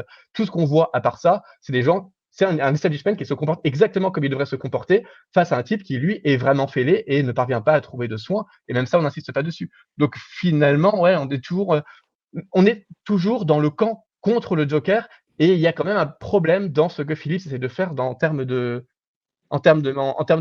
message. C'est comme dans le premier film, ce qu'on glisse le peu d'aspérité qu'il peut y avoir dans le premier film, où on se disait que bon, peut-être qu'effectivement il y avait des choses qui étaient un peu complexes, qu'on nous mettait nous-mêmes face à la complexité du personnage, parce que le premier film était une espèce de remake de Taxi Driver, où effectivement, pareil dans Taxi Driver, à la fois on était en identification avec le personnage principal, et ce personnage principal était un type qui était fêlé et dangereux, donc ça c'était intéressant. Là, tout le deuxième film ne fait que gommer les aspérités du premier film pour juste nous mettre face à un type qui est qui est juste un type absolument médiocre qu'il faut absolument pas suivre, et il faut absolument que le spectateur soit dans la position de l'institution, de l'autorité conservatrice, voire réactionnaire, face à ce type qui est un tordu qui veut tout casser. Et ça, c'est un peu nul en fait. Franchement, 2h20 pour nous dire soyez des conservateurs, moi ça me met mal à l'aise personnellement. Pour Et toi, c'est justement, ce film, il renie complètement le premier? C'est pas qu'il y en ait le premier, c'est que le premier au moins avait des aspérités. Justement, pour moi, le premier c'était un film conservateur, mais où on pouvait sentir de petites touches progressistes. À mon avis, à tort, mais je comprends que. D'ailleurs, on avait vu même il y avait des révolutions arabes où les manifestants portaient un maquillage Joker parce qu'ils sont reconnaissants de ce personnage. Pour moi, c'était une mauvaise lecture du personnage, mais je trouvais ça intéressant que des gens aient ressenti ce message de la société est corrompue et vous détruit. Le Joker est une incarnation d'une manière de reprendre le contrôle sur soi et de tout casser pour restaurer quelque chose. Voilà, pour moi, c'est une mauvaise lecture du premier film qui, au contraire, contestait ce message-là, mais au moins, ça donnait une aspérité au personnage, exactement comme dans le Taxi Driver de Scorsese, qui était quand même plus subtil que ça, mais comme dans le Taxi Driver, où effectivement, on détestait ce personnage, en même temps, on comprenait à quel point cette société malade engendrait des personnes malades. Là, c'est pas du tout le cas. Là, il n'y a aucun propos social. On nous dit rien sur la société qui aurait rendu le Joker malade. Au contraire, tout avait déjà été dit dans le premier film. Là, on parvient à nous dire encore moins que dans le premier film, parce que tout ce qu'on nous montre, c'est un individu malade que dans une société qui essaye de se pacifier, et il n'y a absolument aucun propos contre cette société. Et surtout, on dit rien d'Harley Quinn. Moi, ce qui me pose problème, c'est qu'on fait toute une promotion sur le fait qu'on va découvrir une nouvelle Harley Quinn, qu'en plus qui va être interprétée par Lady Gaga, et qu'on va jouer sur cette folie. C'est-à-dire que la pochette de l'album Justement, parlons-en de Lady Gaga, vas-y. Et la pochette de l'album est plus folle que tout le personnage en 2h20. Je trouve même sur l'idée de ce qu'on peut faire d'Harley Quinn est assez rétrograde, pas sur le fait qu'elle peut retomber amoureuse, parce qu'on sait aujourd'hui dans la continuité qu'on a une Harley Quinn indépendante, qui est maintenant même en relation avec Poison Ivy, etc. Moi, on m'avait dit, est-ce que ça te propose problème qu'elle soit reliée au Joker? Non, parce que c'est sa naissance même dans la série animée Batman TAS. Par contre, qu'est-ce qu'on va me dire de ça? Est-ce qu'à un moment donné, elle va évoluer, est-ce qu'elle va se rendre compte? Et là, elle est en fait, Là, elle sert par juste moment, c'est presque inversé le rôle, en fait. Non, je Dans sais le pas. En sens où fait, c'est elle qui contrôle le Joker plus que le Joker bah le non, contrôle. justement, je vois pas ça. Alors, j'ai beau lui forcer mon féminisme, je vois pas du tout qu'elle contrôle. Moi, je vois plutôt un personnage féminin en arrière-plan constamment, en arrière-plan dans l'asile psychiatrique, parce que finalement, on te dit qu'elle est là, qu'elle a aussi commis des meurtres et qu'elle est folle. Ouais, ok. Alors, ok, là, ça répond à une promesse. Alors, finalement, au bout d'une heure, non, c'est pas vraiment Harley Quinn. En fait, ses parents sont riches. Et elle est rentrée dedans et elle a voulu ressortir. Alors en plus, on fait rentrer les gens et on les fait ressortir comme ça. Hein. Bon, bref, anachronisme, mais passons. Après, Harley Euh, Quinn n'est pas à la base, elle a pas tué les gens et tu vois. Enfin, oui, mais ça c'est enfin, pas forcément t'as incohérent. envie de... Oui, oui. Bon, moi, j'ai pas compris l'idée de elle veut tester d'être dedans, puis ensuite ressortir, parce que même si on te dit qu'elle a été psychiatre, à aucun moment on te montre à son rôle en tant que psychiatre et sa profession. Donc ça c'est un peu dommage. Et puis ensuite, elle décide d'être amoureuse de lui. Bon bah tu comprends pas pourquoi ils sont amoureux, mais pourquoi pas. Partons sur le fait que ça soit un coup de foudre et que ça soit inexplicable. Il n'y a aucune folie entre eux. Et puis, elle décide tout d'un coup qu'elle n'est plus forcément amoureuse parce que ça ne répond plus à ce qu'elle veut du Joker. Et elle se met en retrait. Moi, j'ai juste l'impression d'avoir vu grosso modo sur Lady Gaga 20 minutes où elle était juste par moment un pendant musical, par moment un pendant féminin pour Arthur / Joker. Mais en rien, ça me montrait une évolution sur elle, sur sa folie, sur son lien avec... Il n'y a aucun lien, il n'y a rien qui les lie. Elle le manipule même pas parce que lui-même, à un moment donné, il fait son propre procès, il décide de s'en sortir. Enfin, il communique très peu. Il y a Oui, très mais peu enfin, quand de il décide de dialogue faire entre ça, eux. c'est aussi en réaction aux paroles d'Harley au final. Oui, mais c'est De vrai qu'au quoi? début, autant au début, elle essaie de le manipuler parce qu'elle essaie de Ouais, faire ressortir son côté Joker parce que c'est le c'est côté dont ça. elle est amoureuse et pas du tout d'Arthur, autant effectivement, elle finit par s'effacer complètement de l'intrigue, elle n'a plus Ouais. aucun rôle actif parce Ah que oui. Bah oui. elle a juste été À partir de là, elle fait plus rien. voilà, elle a juste été un déclencheur de ces mouvements complexes dans Arthur qui ne veut plus être Arthur et voilà, qui est cassé entre ce Joker et Arthur. Mais Harley elle-même s'efface et pour un film qui s'appelle Folie à 2, bah, bon, finalement on finit par comprendre que Folie à 2 en fait c'est entre les deux identités du Joker et pas du tout entre le Joker et Harley. Mais n'empêche que Folie à 2, on a tous compris que c'est un film sur Harley et Joker. Or Harley perd très très vite son rôle Je sais pas actif si c'est et, ouais, on peut le et, voir de et- plusieurs manières, le flux à 2 parce que ça oui, peut être aussi la transmission avec sa mère. Enfin, ça c'est assez complexe. non bah non, Il y a qu'un bah psy non. qui pourrait évoquer vraiment le Oui truc d'accord, avec non. détail, Non, mais non, mais d'accord, évidemment, mais quand on dit Folie à 2, on s'attend à ce qu'il y ait 2 aspects. Évidemment que le film la Folie à 2, c'est pas entre le Et Joker et encore sa une mère. fois, Ça, on la l'a pas com a actuellement dans le appuyé film. ça. La C'est com ça. a appuyé Donc ça. Je suis désolée. oui, la oui. com Mais la après, la ils com sont la co obligés, la co ouais. la com nous dit, Folie Ah à oui, 2, c'est les mais 2 personnages que sont Harley et le Joker. En Mmh regardant le mh. film, on se dit: «Bah non, en fait, c'est entre les 2 identités du Joker». N'empêche que Harley, pour un personnage qu'on a autant mis en avant dans la com et dont on s'attend à ce qu'ils soient importants, parce que même une romance du Joker, ça mérite quand même d'avoir sa place, on ne comprend pas qu'elle puisse être à ce point effacée dans l'intrigue, au point effectivement qu'après avoir été un déclencheur, à chaque apparition qu'elle a ensuite, on se dit: «Ah oui, effectivement, il était dans le film». C'est bizarre parce que le film se racontait totalement indépendant d'elle et on avait ce procès qui avançait tout à fait naturellement. Ah oui, en fait, Harley est toujours là, mais en fait, Ouais. pourquoi est-ce qu'elle est encore là? Qu'est-ce que ça Ouais, raconte? ouais. C'est C'est vrai, tu inquiétant peux pour un l'enlever, film qui est présenté ça ne comme une change romance. rien à l'histoire. C'est vrai ça. Si tu peux l'enlever, ça ne change rien à l'histoire. Et il y a Après, des elle le moments en pousse plus quand où elle même. peut être. Pardon, vas-y. Non, pardon, vas-y, j'ai pas dit. Il y a des Je t'en moments prie, où vas-y. elle aurait pu être intéressante. Je crois que dans 2 phrases, elle dit qu'elle est en train de raménager son appartement à lui pour Ouais. leur créer un nid d'amour, etc. Et on le voit pas du tout. On la voit juste, je crois, se maquiller dans la salle de bain, mais pas plus. Ça aurait été beaucoup plus intéressant aussi, et au niveau psychologique, de voir peut-être ce qu'elle a recréé dans sa folie pour eux.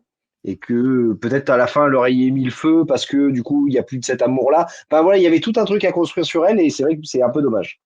Bah, Non, de puis même il y a qu'on la voit, toute cette on la voit phrase. folle. Non, pardon, il y a toute cette phrase d'élever la montagne, d'aller sur la colline, Oui. etc. Tu sens que c'est répété, mais qu'est-ce que ça veut dire? Ouais, Enfin, alors ça, je suis et d'accord. J'ai comment pas c'est réussi à montré? déchiffrer ce qu'ils veulent dire par là, ouais. La Bah, parce montagne, que pour La moi, c'est les montagne, pour escaliers. moi, élever la montagne, pour moi, c'est mettre la ville à feu et à sang. C'est faire ce qu'ils font dans les comics au tout mais début. justement, Enfin, pour c'est le moi. souci de cette Harley, c'est qu'on ne sait pas exactement ce qu'elle veut. Bah Chaque oui. fois qu'elle semble un peu un peu névrosée, psychopathe aussi. On se demande si elle n'est pas juste en train de jouer ce rôle pour séduire le Joker parce qu'elle est séduite par cette espèce de psychopathe, mais peut-être qu'elle l'est pas vraiment parce qu'on on nous dit que tout ce qu'elle dit n'est que mensonge et qu'elle ne fait que le manipuler pour essayer de faire croire une entité qu'en fait elle-même n'a pas. Elle-même, elle est enfant de médecin, hein, donc elle est quelqu'un de tout à fait établi de façon. C'est une grande bourgeoise de la ville de Gotham, donc on ne sait pas exactement ce qu'elle fait. Il y a une seule fois, une seule scène où on la voit avoir un comportement destructeur, c'est quand elle détruit une vitrine pour arracher une télévision où le Joker est en train de parler. Bon, et forcément, en arrachant la télévision, elle la débranche, donc le Joker ne parle plus dans la télévision. Donc, c'est très étonnant, parce que c'est le seul moment où on se dit, en fait, si c'est une petite bourgeoise, pourquoi est-ce qu'elle détruit cette vitrine? Et pourquoi est-ce que le seul moment où elle a un comportement destructeur de tout le film, c'est ça? Parce que même à la fin, quand il y a cette explosion au tribunal, on nous suggère qu'elle peut être responsable, mais on ne nous le dit pas du tout clairement. Donc, est-ce qu'elle est, est-ce qu'elle est névrosée ou est-ce qu'elle fait semblant de l'être? Est-ce qu'elle est destructrice ou est-ce qu'elle l'est pas? Est-ce que c'est une bourgeoise manipulatrice ou est-ce que vraiment elle a ces troubles qui en feraient vraiment une nouvelle psychopathe, un personnage aussi fort que le Joker? Enfin, on ne comprend pas ce personnage qui n'a jamais le droit à un développement indépendant et c'est pas très respectueux du personnage en fait. Mais ça, c'est un problème Ouais. concerne tout le film, hein, parce que j'ai vu des interviews de Todd Phillips. Il est tout fier lui d'avoir Jared Harris par exemple qui joue ce gardien de prison. Il est très fier de la relation qu'il a avec le Joker, mais Jared Harris en fait à la fin, on sait même pas ce qu'il devient à la fin du film. Pareil, il est hyper fier d'avoir eu Steve Coogan, qui est une légende comme journaliste qui interviewe le Joker, et voilà, c'est un peu la redite de Robert De Niro dans le premier film. Mais à aucun moment on sent que ce personnage est particulièrement important. Si vous connaissez même pas l'acteur, vous dites ah oui bon l'acteur est sympa, mais c'est tout. Et ce personnage n'est pas traité. L'avocate, une fois qu'on la veut plus, elle disparaît du film. Il n'y a aucun personnage secondaire. Et les rares personnages sur lesquels il y a un petit effort d'écriture à quelques moments, ils sont complètement effacés du film, au point que quand le film s'achève et qu'on a dirigé par Todd Phillips, on se dit mais attendez, il manque des scènes post-génériques pour nous raconter ce que deviennent les autres personnages quand même, y compris à commencer par Harley évidemment, mais aussi les autres. On peut pas nous avoir fait croire que ces personnages comptaient un tant soit peu pour les abandonner complètement à ce point-là et montrer à ce point-là qu'en fait on n'a absolument rien à faire de ces personnages secondaires parce qu'ils sont juste complètement secondaires. C'est terrible. Et juste dire une dernière chose et après j'arrête sur Harley. Pour moi, il y a un gros problème avec Harley Quinn, c'est que on sent que Phillips va en faire un personnage féministe entre grosses guillemets. D'ailleurs, c'est ce que dit Lady Gaga dans l'interview, c'est que on n'a plus une Harley Quinn qui est soumise par son amour au Joker, c'est une Harley Quinn qui est forte, c'est elle qui manipule le Joker, regardez comme elle est intelligente, etc. Bon, ça pose un petit souci déjà dans le fait que ça renforce tout le discours pro-incel en fait. Parce qu'on est vraiment de cette idée que Arthur Fleck, en fait, dans le premier film, comme dans le deuxième, il est tout le temps manipulé par les personnages. Subit les femmes, ouais. Il est tout le temps manipulé par les personnages féminins. Et là, encore une fois, c'est un petit médiocre. Et les femmes, elles sont vraiment trop méchantes parce que les femmes, elles font vraiment que du mal. Et on insiste encore sur.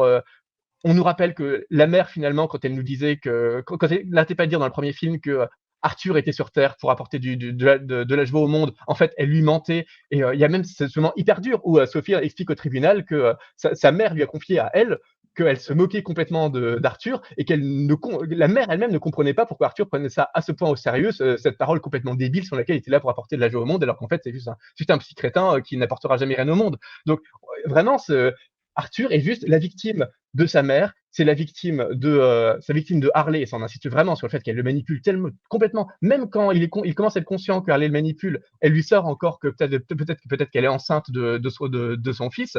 Même Sophie, sa voisine, alors que a priori elle dit que tout est en sa faveur quand même, modérément, mais en faveur de sa folie, dit à la fin qu'elle s'en veut un peu, parce que si elle avait réussi à retenir Arthur et à lui parler, il n'aurait pas commis tous ces meurtres. Donc finalement, le film n'arrête pas de nous dire, mais les femmes sont des grosses connes manipulatrices et les hommes, il faut surtout pas qu'ils se soumettent parce que quand ils se soumettent, ça aboutit à faire ressortir le pire d'eux-mêmes. Bon, bravo Phyllis. Encore une fois, c'est ce que je disais tout à l'heure sur le fait qu'il avait fait un film qui était de droite mais qui s'assumait pas tout à fait de droite et qui savait pas exactement quel discours politique tenir parce que le type Phillips lui-même est un type qui ne sait pas raconter discours politique. Et là, c'est pareil. En essayant de se faire croire qu'il crée un personnage féministe, en fait, il ne fait que créer un personnage de femme fatale qui est déjà soumise à sa fascination pour le psychopathe. Ça, c'est un cliché qu'on a déjà vu dans plein de films. Je vous conseille les Chambres Rouges, qui est absolument extraordinaire sur ce sujet-là, sur toutes les fans dans la gente féminine des personnages psychopathes. Il joue sur ce cliché-là et il en fait une énième femme fatale qui manipule les hommes, qui était juste le pire à faire. Parce que si on veut dénoncer les incels qui ont trop aimé le personnage du Joker, nous montrer à quel point en fait ils ont raison parce que les femmes sont des grosses manipulatrices, ça nous montre juste qu'il ne sait pas construire de personnage, il ne sait pas construire de discours, et ça c'est plutôt inquiétant pour un réalisateur. Ouais, moi je trouve que, enfin, même sur Lady Gaga en elle-même, je l'ai pas trouvé extra, mais effectivement, ce personnage est un peu bizarre Elle a aussi, pas donc de place. Elle a pas de ouais, place, mais en fait. Moi, même j'ai le peu vraiment de place l'impression qu'elle qu'elle a, a je été trouve étriquée, hein. que, je sais pas, moi, elle m'a pas emporté du tout, quoi, du tout, du tout. Autant, tu vois, sur d'autres films, je l'ai beaucoup aimé, parce qu'effectivement, bon, à la base, c'est Parce une que c'est chanteuse, bien mais écrit. elle a aussi fait des films et je l'ai beaucoup aimé dans d'autres trucs. Mais là, j'ai pas accroché, quoi. Perso, Mais parce que c'est bien écrit, parce que dans le film où elle joue avec, oh là là, A Star is Born, Star il y is a une Born, vraie ouais. Bradley J'ai Cooper. évolution. adoré Après, là-dedans, tu vois, mais bah oui, mais parce elle éclore, en fait. Elle grandit, elle s'assume, ouais, ouais. Non, elle bah, devient après, c'est pas chanteuse du et tout en le même même temps, film, mais oui. bah oui, mais du coup, là, ça raconte rien sur elle-même. On ne sait pas vraiment d'où elle vient. Elle est juste en lien avec le Joker. Puis ensuite, elle se met, elle se met en position. Enfin voilà, moi, c'est en fait l'image que tu as mis là. Pour les personnes qui nous écoutent en podcast, c'est le procès où lui, bah, du coup, il est assis auprès de son avocate et elle est derrière. Mais bon, pour moi, ça résume ce qu'est Harley Quinn dans ce film-là, ce qui montre aussi que ce n'est pas du tout un personnage féministe. C'est à aucun moment, elle prend les devants. C'est pour ça que je vois pas du tout la manipulation. Elle est derrière, elle est là pour Bah, si, emmener bah, peut-être justement, le quand tu Joker. manipules, tu restes en retrait. Oui, mais là, tu restes en Là, retrait, tu es voire invisibilisé. Moi, je la trouve invisibilisée parce que tu peux manipuler tout en développant, encore je répète, 2h20 de film. Tu aurais pu aussi développer pendant peut-être 40 minutes qui elle est et quelles sont vraiment ses intentions et qu'est-ce qu'elle ressent vraiment. Et là, il n'y a rien. Tu es toujours du point de vue, tu es toujours du point de vue du Joker. Tu n'es jamais de son point de vue à elle. Et je répète, Folie à deux, ça aurait été intéressant de voir les deux idées, les deux folies, comment à un moment donné se rejoignent, comment à un moment donné elles se séparent. Donc moi, je la Et trouve, c'est pour ça puis, que en moi, fait, je la trouve en retrait. Je la trouve derrière, tout le temps. Oui. c'est pour ça que moi je trouve que le film a mal vendu ça au niveau d'Harley Quinn. C'est vrai que ça, Mmh. ça a été plutôt mal fait. Mais après, elle le manipule dans un sens parce que au début, elle lui ment. Elle lui dit qu'elle a grandi dans son quartier, tout ça, juste pour que lui se rapproche d'elle et qu'elle, elle obtient ce qu'elle veut, justement, qu'il devienne à 100% le Joker, voilà, qui fait son spectacle et tout ça. Mais à aucun moment dans le film, Harley Quinn n'a une place. Ça, je suis d'accord avec vous. Mais le film reste sur Arthur Fleck, en fait, c'est tout, hein. Il y a que lui et elle, elle est juste là pour le pousser à devenir ce qu'elle veut. C'est comme certaines personnes qui regardent le film, ils veulent absolument que Arthur Fleck devienne le Joker. C'est un peu ça, en fait, mais elle est juste là pour ça. C'est juste son rôle. Certes, c'est malheureux parce que voilà, on aurait préféré qu'il y ait comme dans le titre, hein, Folie à deux. Mais moi, je le vois plutôt comme ça, voilà. C'est un film Arthur Fleck et elle est juste là pour le pousser un peu. C'est tout. Bah, bah, sauf que dans tout film, dans tout film, on s'attend à ce que des personnages secondaires soient un peu développés. Et là, effectivement, le film fait croire Ouais, qu'il pas va du développer tout, non. il fait croire qu'il va développer des personnages secondaires. C'est pour ça qu'il prend des acteurs aussi connus. Enfin, Lady Gaga, désolé, c'est quand même pas rien. Voilà, il Mmh. y a ce gardien de prison qui semble avoir une importance. Il y a Harvey Dent, il y a un juge de tribunal. Enfin, chaque fois, il y a cette avocate. Il essaye de faire croire qu'il y a des personnages secondaires, et donc on s'attend légitimement à ce qu'ils soient traités. Harvey Dent, ça va pas faire plaisir à Benoît, bon. Voilà, à part les Et balancer encore. de tout petits moments de développement où ces personnages parlent et tout à coup les abandonner au moment où on croit qu'on va encore les développer, le film ne fait rien. Et ça, c'est un problème parce que tout film un peu correct, surtout quand il prétend avoir une écriture aussi ciselée, bah, apprend à créer des personnages secondaires et de développer un minimum au moins parce que ça enrichit l'univers aussi. Et là, c'est pas du tout le cas. Là, c'est un moteur à frustration, cette création de personnages secondaires qui ne parviennent jamais à être de vrais personnages. Ah oui, il frustre Mmh. beaucoup, ouais. et puis bon, Harley, elle est là pour refaire sortir le Joker, mais finalement, elle l'entraîne dans sa chute, puisque il sépare son avocate, etc. Alors que si elle voulait vraiment qu'il sorte, elle lui aurait dit oui, vas-y, et c'est la seule solution que tu as. Et après, tu aurais pu redevenir le Joker plus tard. Mais Non, là, mais du coup, pour elle, il y a pas de compromis possible. Pour elle, c'est le Joker et c'est tout. Il doit l'assumer. mais, mais Pour elle, on c'est ça la n'amène pas cette solution. Mais on n'amène pas cette folie-là, on le montre pas qu'elle est peut-être obsédée par lui. T'as plein de Mmh. films sur des gens qui sont obsédés par des tueurs en série où ils font des tableaux, Mmh. des machins. C'est même cliché, mais là on le voit pas du tout. Et en plus, elle l'entraîne Mais parce que c'est dans les pires solutions. Mais oui, parce qu'en fait, tu jamais de plan où elle est seule, où on Non? s'occupe d'essayer de la faire À part le évoluer ou essayer maquillage, de c'est mieux tout. Ouais, comprendre. voilà. Ah ouais, mais En fait, c'est 2 secondes, enfin, Ouais, ouais, non mais il y a pas ce truc, ou peut-être un petit flashback, comment c'est commencé. On comprend à un moment donné qu'il y a une mmh, sorte de téléfilm, heu, juste te me foutre un plan où elle regarde le téléfilm et elle fait des plein de dessins, je sais pas, je suis pas réalisatrice, mais en tout cas, c'est pour ça que je veux dire qu'à chaque fois elle est derrière, c'est que ces plans ne sont jamais, il y a jamais de plan individuel. Il y a jamais de, il y a, on voit jamais vraiment la Harley Quinn qui en tant que telle, ça va être lié au personnage à chaque fois. Donc c'est dommage parce que tu la comprends pas. Tu peux c'est vrai que peut-être ce télé comprendre son but, qu'elle essaye de manipuler, etc. Et encore, on n'a pas compris tous la nuance, parce que je suis d'accord avec toi, Benoît, où j'étais là en mode, si vraiment elle veut, si vraiment elle veut vivre de l'amour, d'amour et d'eau fraîche avec le Joker, il faut qu'il sorte. Elle aurait si elle est maline, si elle est la Harley Quinn qu'on voudrait être, qui est intelligente et manipulatrice, bah oui, tu rentres dans le jeu de l'avocate, et l'avocate, elle allait tout faire pour sortir. Et ensuite, dans la rue, ils sortent, et là, on aurait pu avoir un autre film où ils auraient fait une folie dans les rues à deux.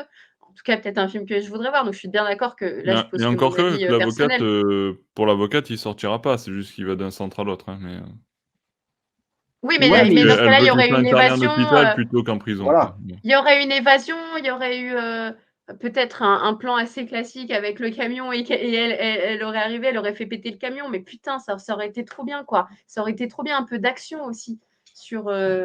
Enfin, c'est pas forcément ce que je voulais, mais en tout cas sur elle, sur quelque chose d'un peu plus, ouais, d'un peu plus explosif. Ouais, j'aurais bien aimé. Bon, peut-être un petit point de positif, les amis, la photographie, j'ai trouvé belle. Voilà, je le dis, Ouais. je le Par lâche contre, je suis comme Mmh. ça. désolée, je vais devoir y aller, moi, les gars. Je sais pas Ok, pour combien de temps on en a encore, mais bah on est sur la fin, mais ça dépend, t'as combien de temps?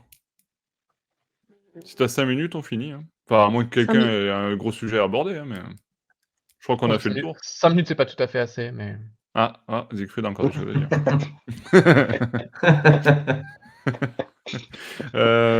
Alex, du coup, Ok. juste avant que tu nous quittes, est-ce que tu peux nous donner une note sur le film? Toi, tu lui mettrais combien? Sur combien? Allez, sur 5. Sur 5 étoiles, tu mets combien d'étoiles? 2. 2. Oh, ça va, c'est pas 0. Non. Bah, 1 si tu Ah, veux. Enfin, je sais pas, je veux Non, pas non, être mais à méchante, 2, c'est mais bien, c'est bien. Moi, je suis pas... je t'influence pas. 2, c'est bien. Je remarque juste, c'est pas 0. J'essaie de, tu vois, d'être positif. non, mais je me retiens parce qu'en fait, plus là on en a parlé et plus je déteste ce film, en fait. C'est rare, mais c'est vraiment rare, ça m'arrive jamais. Jamais, je suis toujours optimiste et tout, j'aime toujours plein de trucs et là je suis énervée, enfin ça raconte rien, c'est terrible et Ouais, ça raconte des ça va trucs, pas mais c'est vrai que apporter ça, ça va ça pas apporter du déconstruit bon beaucoup pour de la choses suite. En fait, pour... ce qu'il faut savoir aussi, c'est que c'est pas juste un film qui à l'instant T, apporte quelque chose, à l'univers. Enfin, c'est i ce film-là, il va apporter peut-être d'autres choses. Donc c'est-à-dire que si ça ne marche pas, il y a plein de choses qui en pâtit. Ah, ça peut aller, notamment, l'univers des comics où plein d'opérations, je vous le dis, moi, avec des clients, plein d'opérations de com, on les a pas faites. On a vu les retours, on n'a pas fait. C'est con. Genre, il y avait plein de moyens de pousser les comics, de faire des histoires intéressantes, de créer des émissions intéressantes. On les a pas faites. On a vu les retours. Ça allait saouler les gens. Et c'est pour ça que tu vois, il y a très peu d'émulsion, de création de contenu autour de ça. Donc, moi, ça me fait de la peine aussi pour ça. Pour revenir aux supports originaux qui sont les comics, pour revenir aux personnages. Moi, j'ai écrit un bouquin où j'ai Harley Quinn dessus. Je sais même pas si je vais en parler, en fait, de cette interprétation. Je sais même pas quoi dire. J'ai l'impression qu'on revient 10 ans en arrière sur Harley Quinn. Donc, c'est aussi pour ça qu'il m'énerve pas en l'état tel, parce que c'est subjectif et que je comprends qu'il y a des personnes qui ont aimé, parce que ça reste quelque chose de distrayant. Vous allez parler de la photographie, en effet, c'est beau, les plans sont beaux, il y a des musiques qui sont bien. Mais par contre, je pense qu'il fait et qu'il va faire beaucoup de mal pour les films autour des super-héros, super-héroïnes et des vilains, quoi. Ah, moi tu je suis dois me d'accord. détester, Alexandra. Hein? Tu dois me détester. Non, mais non, pas du tout, parce que plein de fois, moi, j'aime des trucs que personne n'aime. Non, non, du tout. Non, non, Non, je dis ça, je rigole, je c'est plaisante. Hein. c'est vraiment, Bien vraiment sûr. personnel. Et je suis vraiment triste de pas aimer. Vraiment, j'aurais bien aimé. Mais moi, ça m'inquiète pour la suite. C'est sûr Ça va pas qu'objectivement, son apporter échec du bon. commercial va retirer une partie du budget de The Batman 2, par exemple, parce qu'on va avoir encore Bah plus oui, peur d'investir dans des mais spin-offs. oui. Ça va faire Les du mal séries, à la suite les à la suite séries. de Pingouin ou des autres séries un peu chères. Pareil, spin-off, on va tout réinsister uniquement sur les personnages phares et uniquement sur du Batman, parce que tout le reste va paraître encore plus risqué, parce qu'on va croire que l'échec du film vient du fait que les gens ne veulent pas voir des spin-offs, alors que Ah non, ça oui. vient juste des problèmes inhérents à ce film-là. Et je suis tout à fait d'accord sur les Parce que, problèmes que parce ça, Ouais, que, ça va parce c'est une avoir. que question de pour prendre, business, hein, et d'argent. c'est ça. Pour prendre un exemple du côté du MCU avec Marvel, The Eternals, qui pour moi était un très bon film, a été un échec, aussi bien au niveau des critiques qu'au box-office où il y avait eu peu de personnes qui sont allées. Et ça a changé toute la phase un peu du MCU. Parce que normalement, il y aurait dû avoir d'autres films, il y avait des post-génériques sur Blade, etc. Ils ont tout arrêté. Alors que là, on avait sur The Eternals des héros et des héroïnes qui en plus étaient représentatifs. Il y avait de la diversité, il y avait des femmes, il y avait de la minorité de genre, etc. Ils ont arrêté parce que ça n'a pas marché. Et après, tu te tapes l'année dernière du Ant-Man 3 et du Thor Ragnarok. Super, parce qu'il faut faire plaisir au public et parce que tu vas dans des trucs un peu moins deep, si j'ai envie de dire. Et là, c'est ça qui m'énerve, c'est que là, on aurait pu avoir plein d'autres films comme ça. On aurait pu, je sais pas, moi, j'en rêve d'un truc avec Mr. Freeze, un peu film d'auteur. Peut-être, je dis peut-être parce que j'ai pas une boule de cristal, ça ne se fera pas parce que là, la perte d'argent qu'il y a avec ce film-là, c'est phénoménal. Hein. C'est phénoménal. C'est un bide monumental. Donc, je comprends que toi, ça te plaît personnellement, mais au niveau global, son échec, il apportera d'autres problématiques. Ce qui est Ouais, je suis d'autant d'accord. pas problématique, mais ce qui est d'autant bizarre quand enfin, je sais pas, les pontes de la Warner l'ont vu quand même avant la diffusion. Et par contre, ils ont bloqué Batgirl et ils ont bloqué un film sur le procès de Coyote. Et là, tu te Ouais, dis, est-ce que, enfin, je sais ouais, pas si ça, c'est on ça. aurait râlé hein, si on l'avait pas vu, hein, c'est sûr, comme on a fait pour les deux autres films. Euh, mais bon, tu te dis, vous auriez pu économiser de l'argent, quoi. Non, mais de toute façon, ils n'ont pas vu le film, ils se fichent du film. Ils ont vu que le premier rapportait 1 milliard pour un investissement de 55 millions à la base. Hyper rentable. Ils lancent le 2 automatiquement. Todd Phillips a réclamé d'avoir le director's cut, c'est-à-dire que le film qu'on voit, c'est vraiment le film qu'il a voulu. Ça n'a pas du tout été, ça a été tranché par la Warner. La Warner a accepté le deal en se disant, ben, on peut investir, bon, le film a coûté 200 millions, donc on peut rajouter 250 millions de budget, donc ils ont dépensé presque 500 millions, et ils se sont dit, c'est pas grave, le 1 a rapporté plus d'1 milliard. Bah, le 2 va sans doute rapporter à peu près autant, 800 millions au pire avec Harley Quinn. Même pas la peine de le voir en fait. De toute façon, qu'est-ce qu'on peut échanger puisque Todd Phillips a le director's cut? C'est un produit pour eux, c'est vraiment un produit. Mais c'est là qu'on Ouais. voit à quel point, effectivement, ce film n'a été qu'un produit pour eux. Ce qui est dommage, parce qu'on est les premiers à aimer les films d'auteur. Et on aurait aimé se dire, c'est trop bien. Ils ont un film indépendant, Joker, et ils laissent le director's cut à un réalisateur plutôt qu'effectivement de s'autoriser à le censurer ou à le remonter comme ils veulent. C'est trop bien cette confiance dans un réalisateur. N'empêche que là, ça, C'est vrai que c'est un peu tout ce qu'on avait réclamé voilà, avant, quoi. C'est c'est ça. paradoxal parce que dans cette confiance à un auteur, en fait, ils envisagent le film comme un pur produit marketing et pas dans la confiance dans un réalisateur. Donc il y a un truc qui est paradoxal, mais qui montre aussi à quel point ils ont cette espèce de mépris du port artistique tant que ça leur rapporte de l'argent. Et le problème, c'est que comme Oui, ça bon, rapporte ça, pas c'est d'argent, nouveau. la Warner, qui était à la base connue pour être le studio qui fait confiance au réalisateur, va perdre encore plus de cette réputation-là.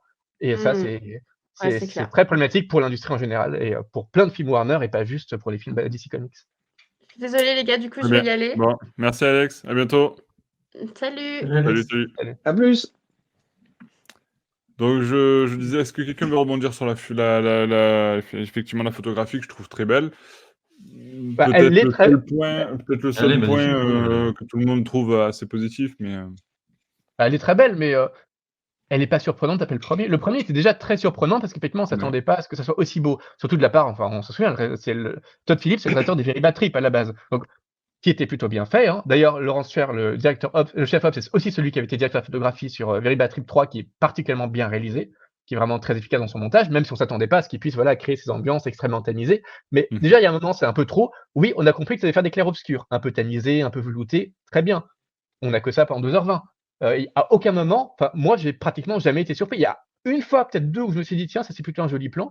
ce que je m'étais beaucoup plus dit dans le premier, parce que le premier, vraiment, c'était une surprise que le film soit à ce point bien réalisé, Ouais, à ce qu'il y ouais, ait bien une sûr. telle patte. Là, dans le 2, bon, bah, finalement, oui, d'accord, c'est bien réalisé, bah, comme c'est le cas dans le premier, en fait, on reprend la et je veux bien croire que c'était un défi, hein, parce qu'il y a plein de fois, obtenir cette luminosité avec cette petite source de lumière, ça a dû être un vrai travail, mais j'ai rarement été surpris.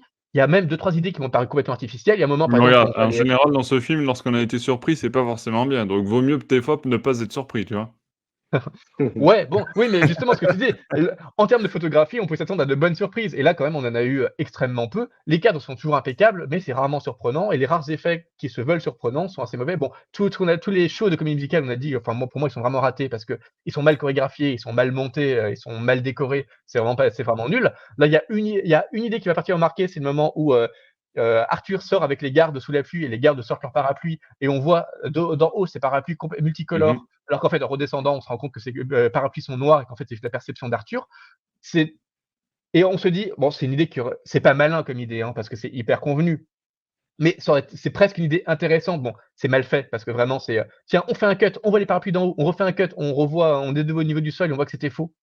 D'accord, ça raconte rien d'un point de vue thématique. Et en plus, donc déjà, c'est pas hyper bien traité du point de vue de l'image, même si c'était une bonne idée. Et en plus, c'est pas du tout repris dans la suite du film, parce on a jamais ces ambiguïtés, alors qu'on les avait dans le premier film, hein, tout le temps. On a ces ambiguïtés sur est-ce que ce que voit Phoenix est réel ou n'est pas réel. Est-ce qu'on est dans son monde imaginaire ou est-ce qu'on est dans le vrai monde, parce qu'on est tout le temps dans le monde, dans le monde réel, sauf les moments de comédie musicale dont il est évident qu'elles sont fausses. Donc ouais, même cette idée-là, elle ne marche pas alors que c'est une des rares un peu idées, je veux dire entre guillemets du film, un des rares moments qui veut te faire ressentir quelque chose d'un peu original. Même ça ne marche pas parce que c'est pas cohérent avec la démarche du film, qui trahit encore une fois le premier film parce qu'il va pas du tout jouer sur ces ambiguïtés entre réalité et fiction.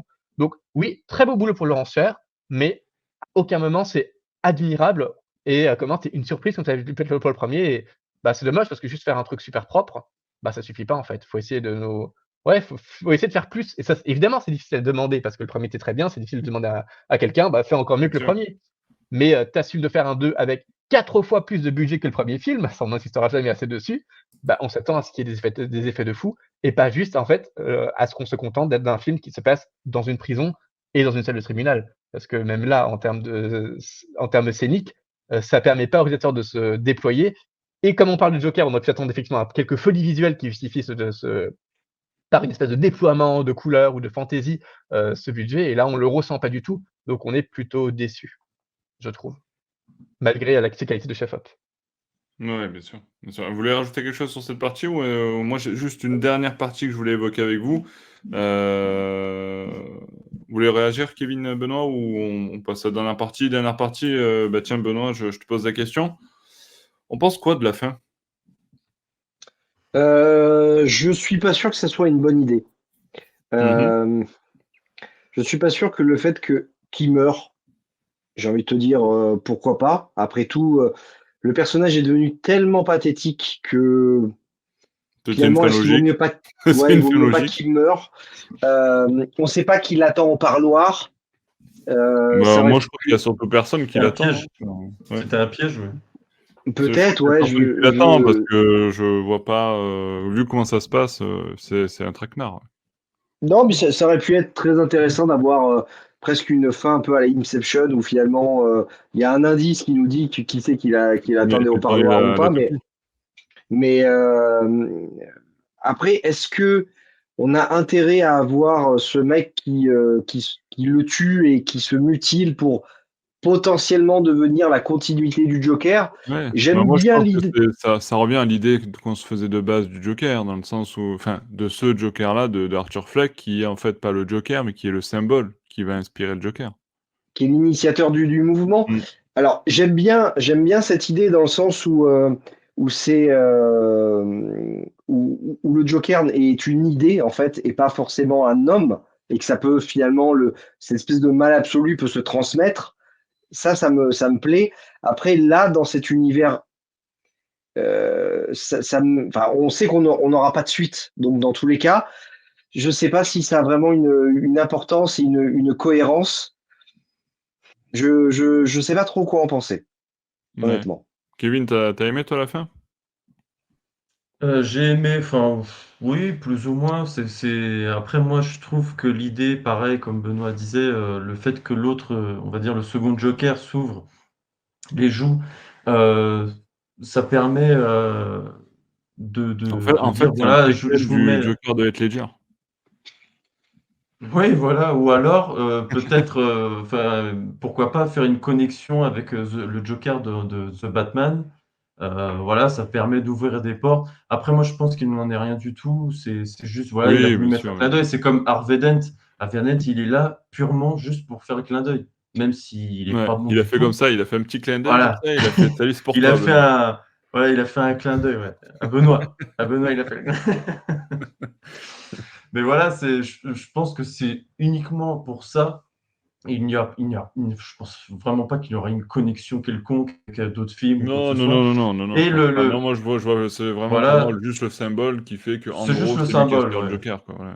Voilà, donc après, pourquoi pas, voilà, c'est OK, c'est une bonne idée. Après, le fait qu'il soit mort à la fin, en quelque sorte, c'est pour mettre un terme à tout ça, parce que d'une, le 2, il est forcé. Ils ont fait un 2 forcé, et là, ils décident de mettre un terme tout simplement, parce que s'il y a un Oui. 3, bah, là, c'est vrai que Ça là, ce sera serait une ça sera sur catastrophe. Harley Quinn. Non, non, C'est voilà, pourquoi je pas? plaisante. Il y en aura pas, il y en aura pas, il y Pourquoi en aura pas. pas? Mais sinon, Siegfried va s'énerver sinon. oui. Ah, puis vu le Mais bide, sinon, voilà, ils y mettront pas d'argent.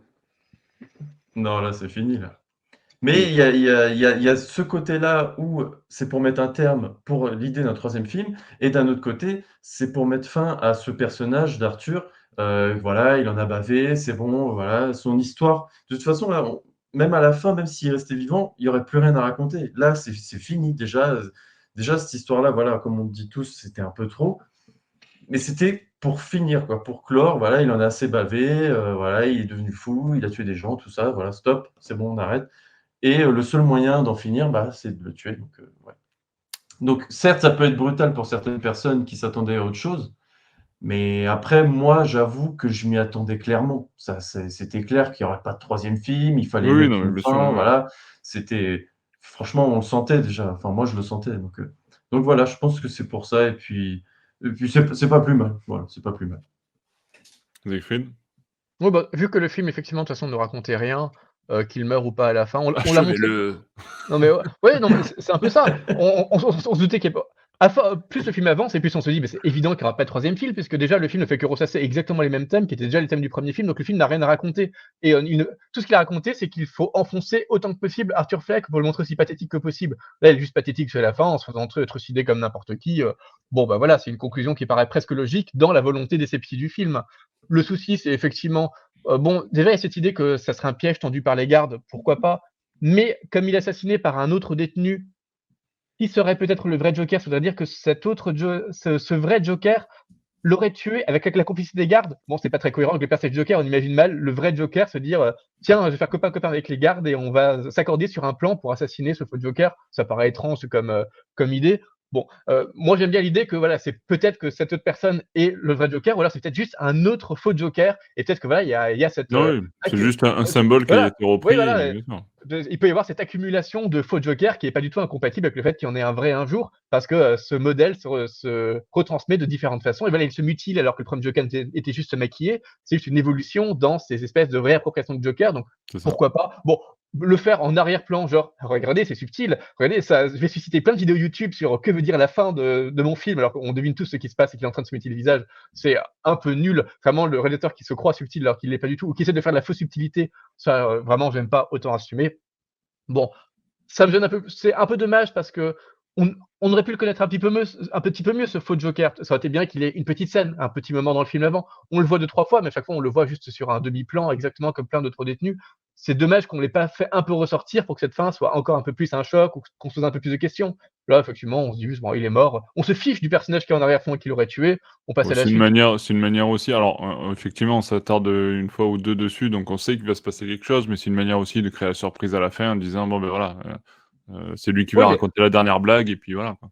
tu peux créer la Ouais. surprise en donnant quand même une toute petite scène à ce personnage bien avant dans le film. Par exemple, il y a ce personnage de Ricky qui est tué, bah, il aurait pu, lui aurait pu y participer ou n'importe quoi, mais qui lui donnerait un minimum de personnalité. Là, qu'il le tue ou pas, on s'en fiche complètement puisque ce Joker 2 n'est pas un personnage. C'est juste une espèce d'ombre inexistante qui ne raconte rien et dont l'apparition ne raconte rien. C'est un peu gênant, d'autant que, enfin, cette idée de faux Joker, de proto-Joker, en fait, on l'a déjà vu dans Gotham. Dans Gotham aussi, on avait une accumulation de personnages dont on se disait à chaque fois, tiens, lui, ça va être le Joker. Ah non, en fait, c'est lui qui va être le Joker. Ah non, en fait, il meurt. Non, c'est lui qui va être le Joker. Et c'était un peu artificiel, mais c'était plutôt intéressant dans Gotham, justement, se dire qu'il y a cette espèce de bouillon culturel où plein de personnages dans une espèce de clown fou se réapproprient cette image du clown fou pour être le Joker jusqu'à ce qu'il y ait un vrai Joker qui émerge. Mais voilà, on l'a déjà vu dans Gotham, et en fait, ça a déjà été traité un peu de fond en comble dans Gotham. Donc juste le traiter avec cette espèce de vernis ici, sans rien raconter, c'est un peu vain et c'est un peu gratuit, même si l'idée est pas mauvaise. Et puis, bon, ça repose le problème de fond, qui est que, bon, du coup, Arthur Fleck, il n'était pas le Joker. D'accord, effectivement, le Joker, le vrai Joker dans le Batverse, puisqu'on est quand même dans le Batverse, hein, il est supposé y avoir un Batman, on connaît Bruce Wayne, etc. Ça peut pas être quelqu'un qui a tué 6 personnes dans sa vie et qui après a fini sa vie en prison, on est d'accord. Ouais. Et du coup, on a eu Harley Quinn quand même. On a eu la vraie Harley Quinn qui a eu une vraie romance avec le Joker. Donc, du coup, c'est un monde qui n'aura plus jamais de Après, Harley elle Quinn. elle Mais reste toujours dehors, peut-être qu'elle l'aura, oui, on bah, peut imaginer qu'elle l'aura avec le prochain, tu vois? Enfin, on sait oui, voilà, pas, qu'elle tu va tomber vois? amoureuse du prochain Ouais, Joker. ouais. Bon, mais du coup, on a déjà raconté cette romance-là, donc Harley Quinn est Je déjà hors leur du donne pas tableau. d'idée pour un 3e film, On Zekrom. a Harvey Dent qui devient double face Écris-les. avant même Batman. Donc finalement, on grille ces cartouches-là en nous disant, on n'arrête pas de nous dire, attention, même si c'est un Elseworld, c'est le vrai Joker, parce que regardez, ça ne peut être que le vrai Joker puisqu'il est amoureux de Harley, puisque c'est lui qui a la romance avec Harley Quinn. Oui, mais Et en non, en même fait, temps, c'était on pas s'en le. fiche un peu de tout ça, Oui, donc au mais, final, oui, mais non, mais justement, on dit aux fans, c'est le vrai Joker, même si c'est un Elseworld, même si c'est ma réappropriation de Joker, c'est quand même le vrai Joker, parce que c'est le Joker qui a une romance avec Harley Quinn, donc c'est le Joker, point final. Et en fait, ah non, c'était pas le Joker, mais du coup, pourquoi nous avoir envoyé ce message dans lequel c'était le vrai Joker? Il y a un problème de consistance dans cette ouais et volonté en de même temps, faire, tu peux de te faire un dire, il Elseworld. peut y avoir plusieurs Jokers, en fait. Quand il y en a un qui s'arrête, il y a un autre qui continue. C'est Oui, aussi non, le mais principe du 3 Jokers de justement, Geoff Johns et compagnie, Jeff quoi, Jones, donc ouais. Justement, c'est exactement ce que je dis. Ce message-là est incompatible avec le fait qu'on nous dise attention, le Joker que vous voyez dans le film, c'est le vrai Joker. C'est pas qu'il y aura un autre Joker plus tard ou que ça, c'est le vrai Joker puisque c'est le Joker qui rencontre Harley Quinn. Et, et en fait, il dit à la fin, ben non, en fait, c'était pas le vrai Joker. Bah, il faut savoir en fait. Du coup, pourquoi l'avoir appelée Harley?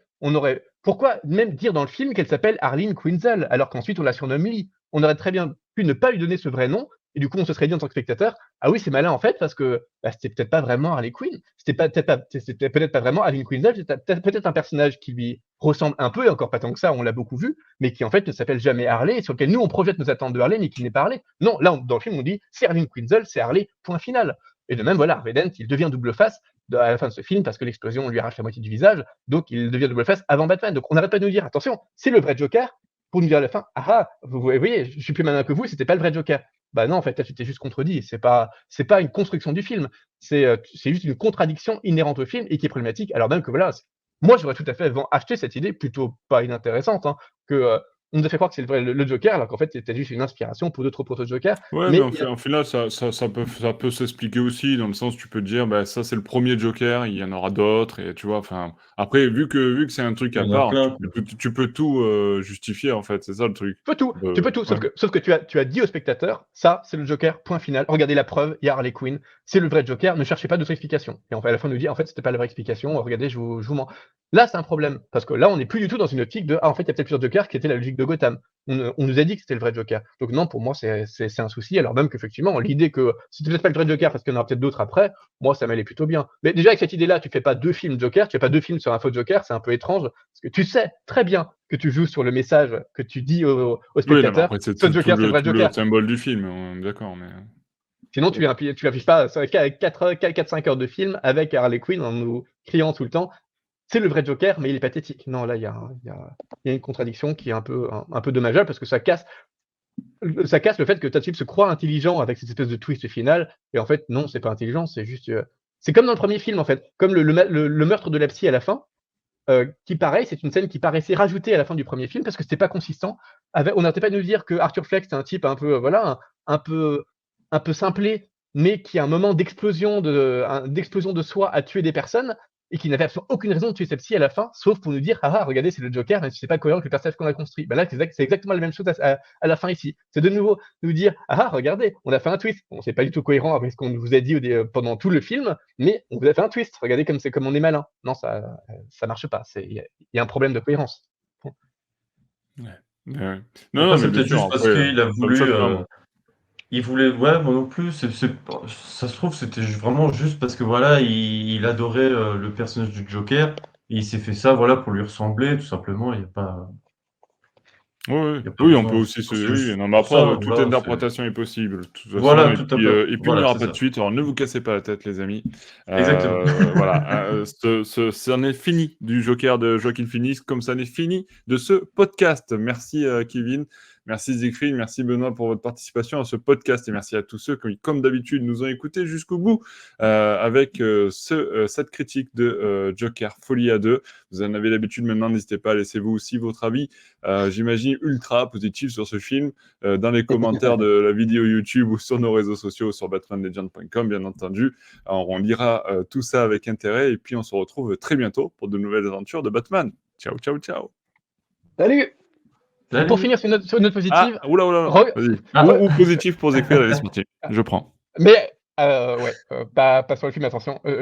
Regardez, je vous conseille de regarder le premier épisode de la série Légion, parce qu'en 1 heure, la première Oui. heure, le premier épisode, ça raconte une histoire d'amour entre 2 personnes brisées dans un asile psychiatrique. Donc c'est exactement ça, sauf que c'est une romance. Ça rajoute plein de couches d'histoire et de mystères qui ici sont complètement absentes, avec plein de moments où on ne sait pas si on est dans la réalité ou dans la fiction, avec plein d'idées de cinéma. Il y a 10 fois plus d'idées narrato-visuelles que dans le Joker, alors que il y a même un moment de comédie musicale, alors qu'on est dans le premier épisode d'une saison de série télévisée. C'est vous Ouais. dire le contraste. Donc, toutes les attentes que vous aviez sur Joker Folie à 2, reportez-les sur Légion, et vraiment, que vous aimiez ou pas, vous aurez beaucoup plus de satisfaction dans Légion, dans les attentes que vous aurez pu avoir sur Joker Folie à 2. C'est dire à quel point il y a un souci, parce que Joker Folie à 2 ne parvient même pas à faire mieux qu'un épisode de série qu'ils ont forcément vu, parce que c'est exactement le même thème à tellement de niveaux. Voilà. Et Donc, regardez n'hésitez pas à aussi le laisser film. vos- Ouais. Regardez aussi le film The Voices avec Ryan Reynolds. C'est pareil, c'est sur un malade mental Bon, et c'est génial. je vais couper ce podcast avant que ça parte en délire total. Voilà, n'hésitez pas à laisser vos commentaires sur legend.com et puis on se retrouve très bientôt pour de nouvelles aventures. Allez, ciao, ciao les amis, cette fois je coupe.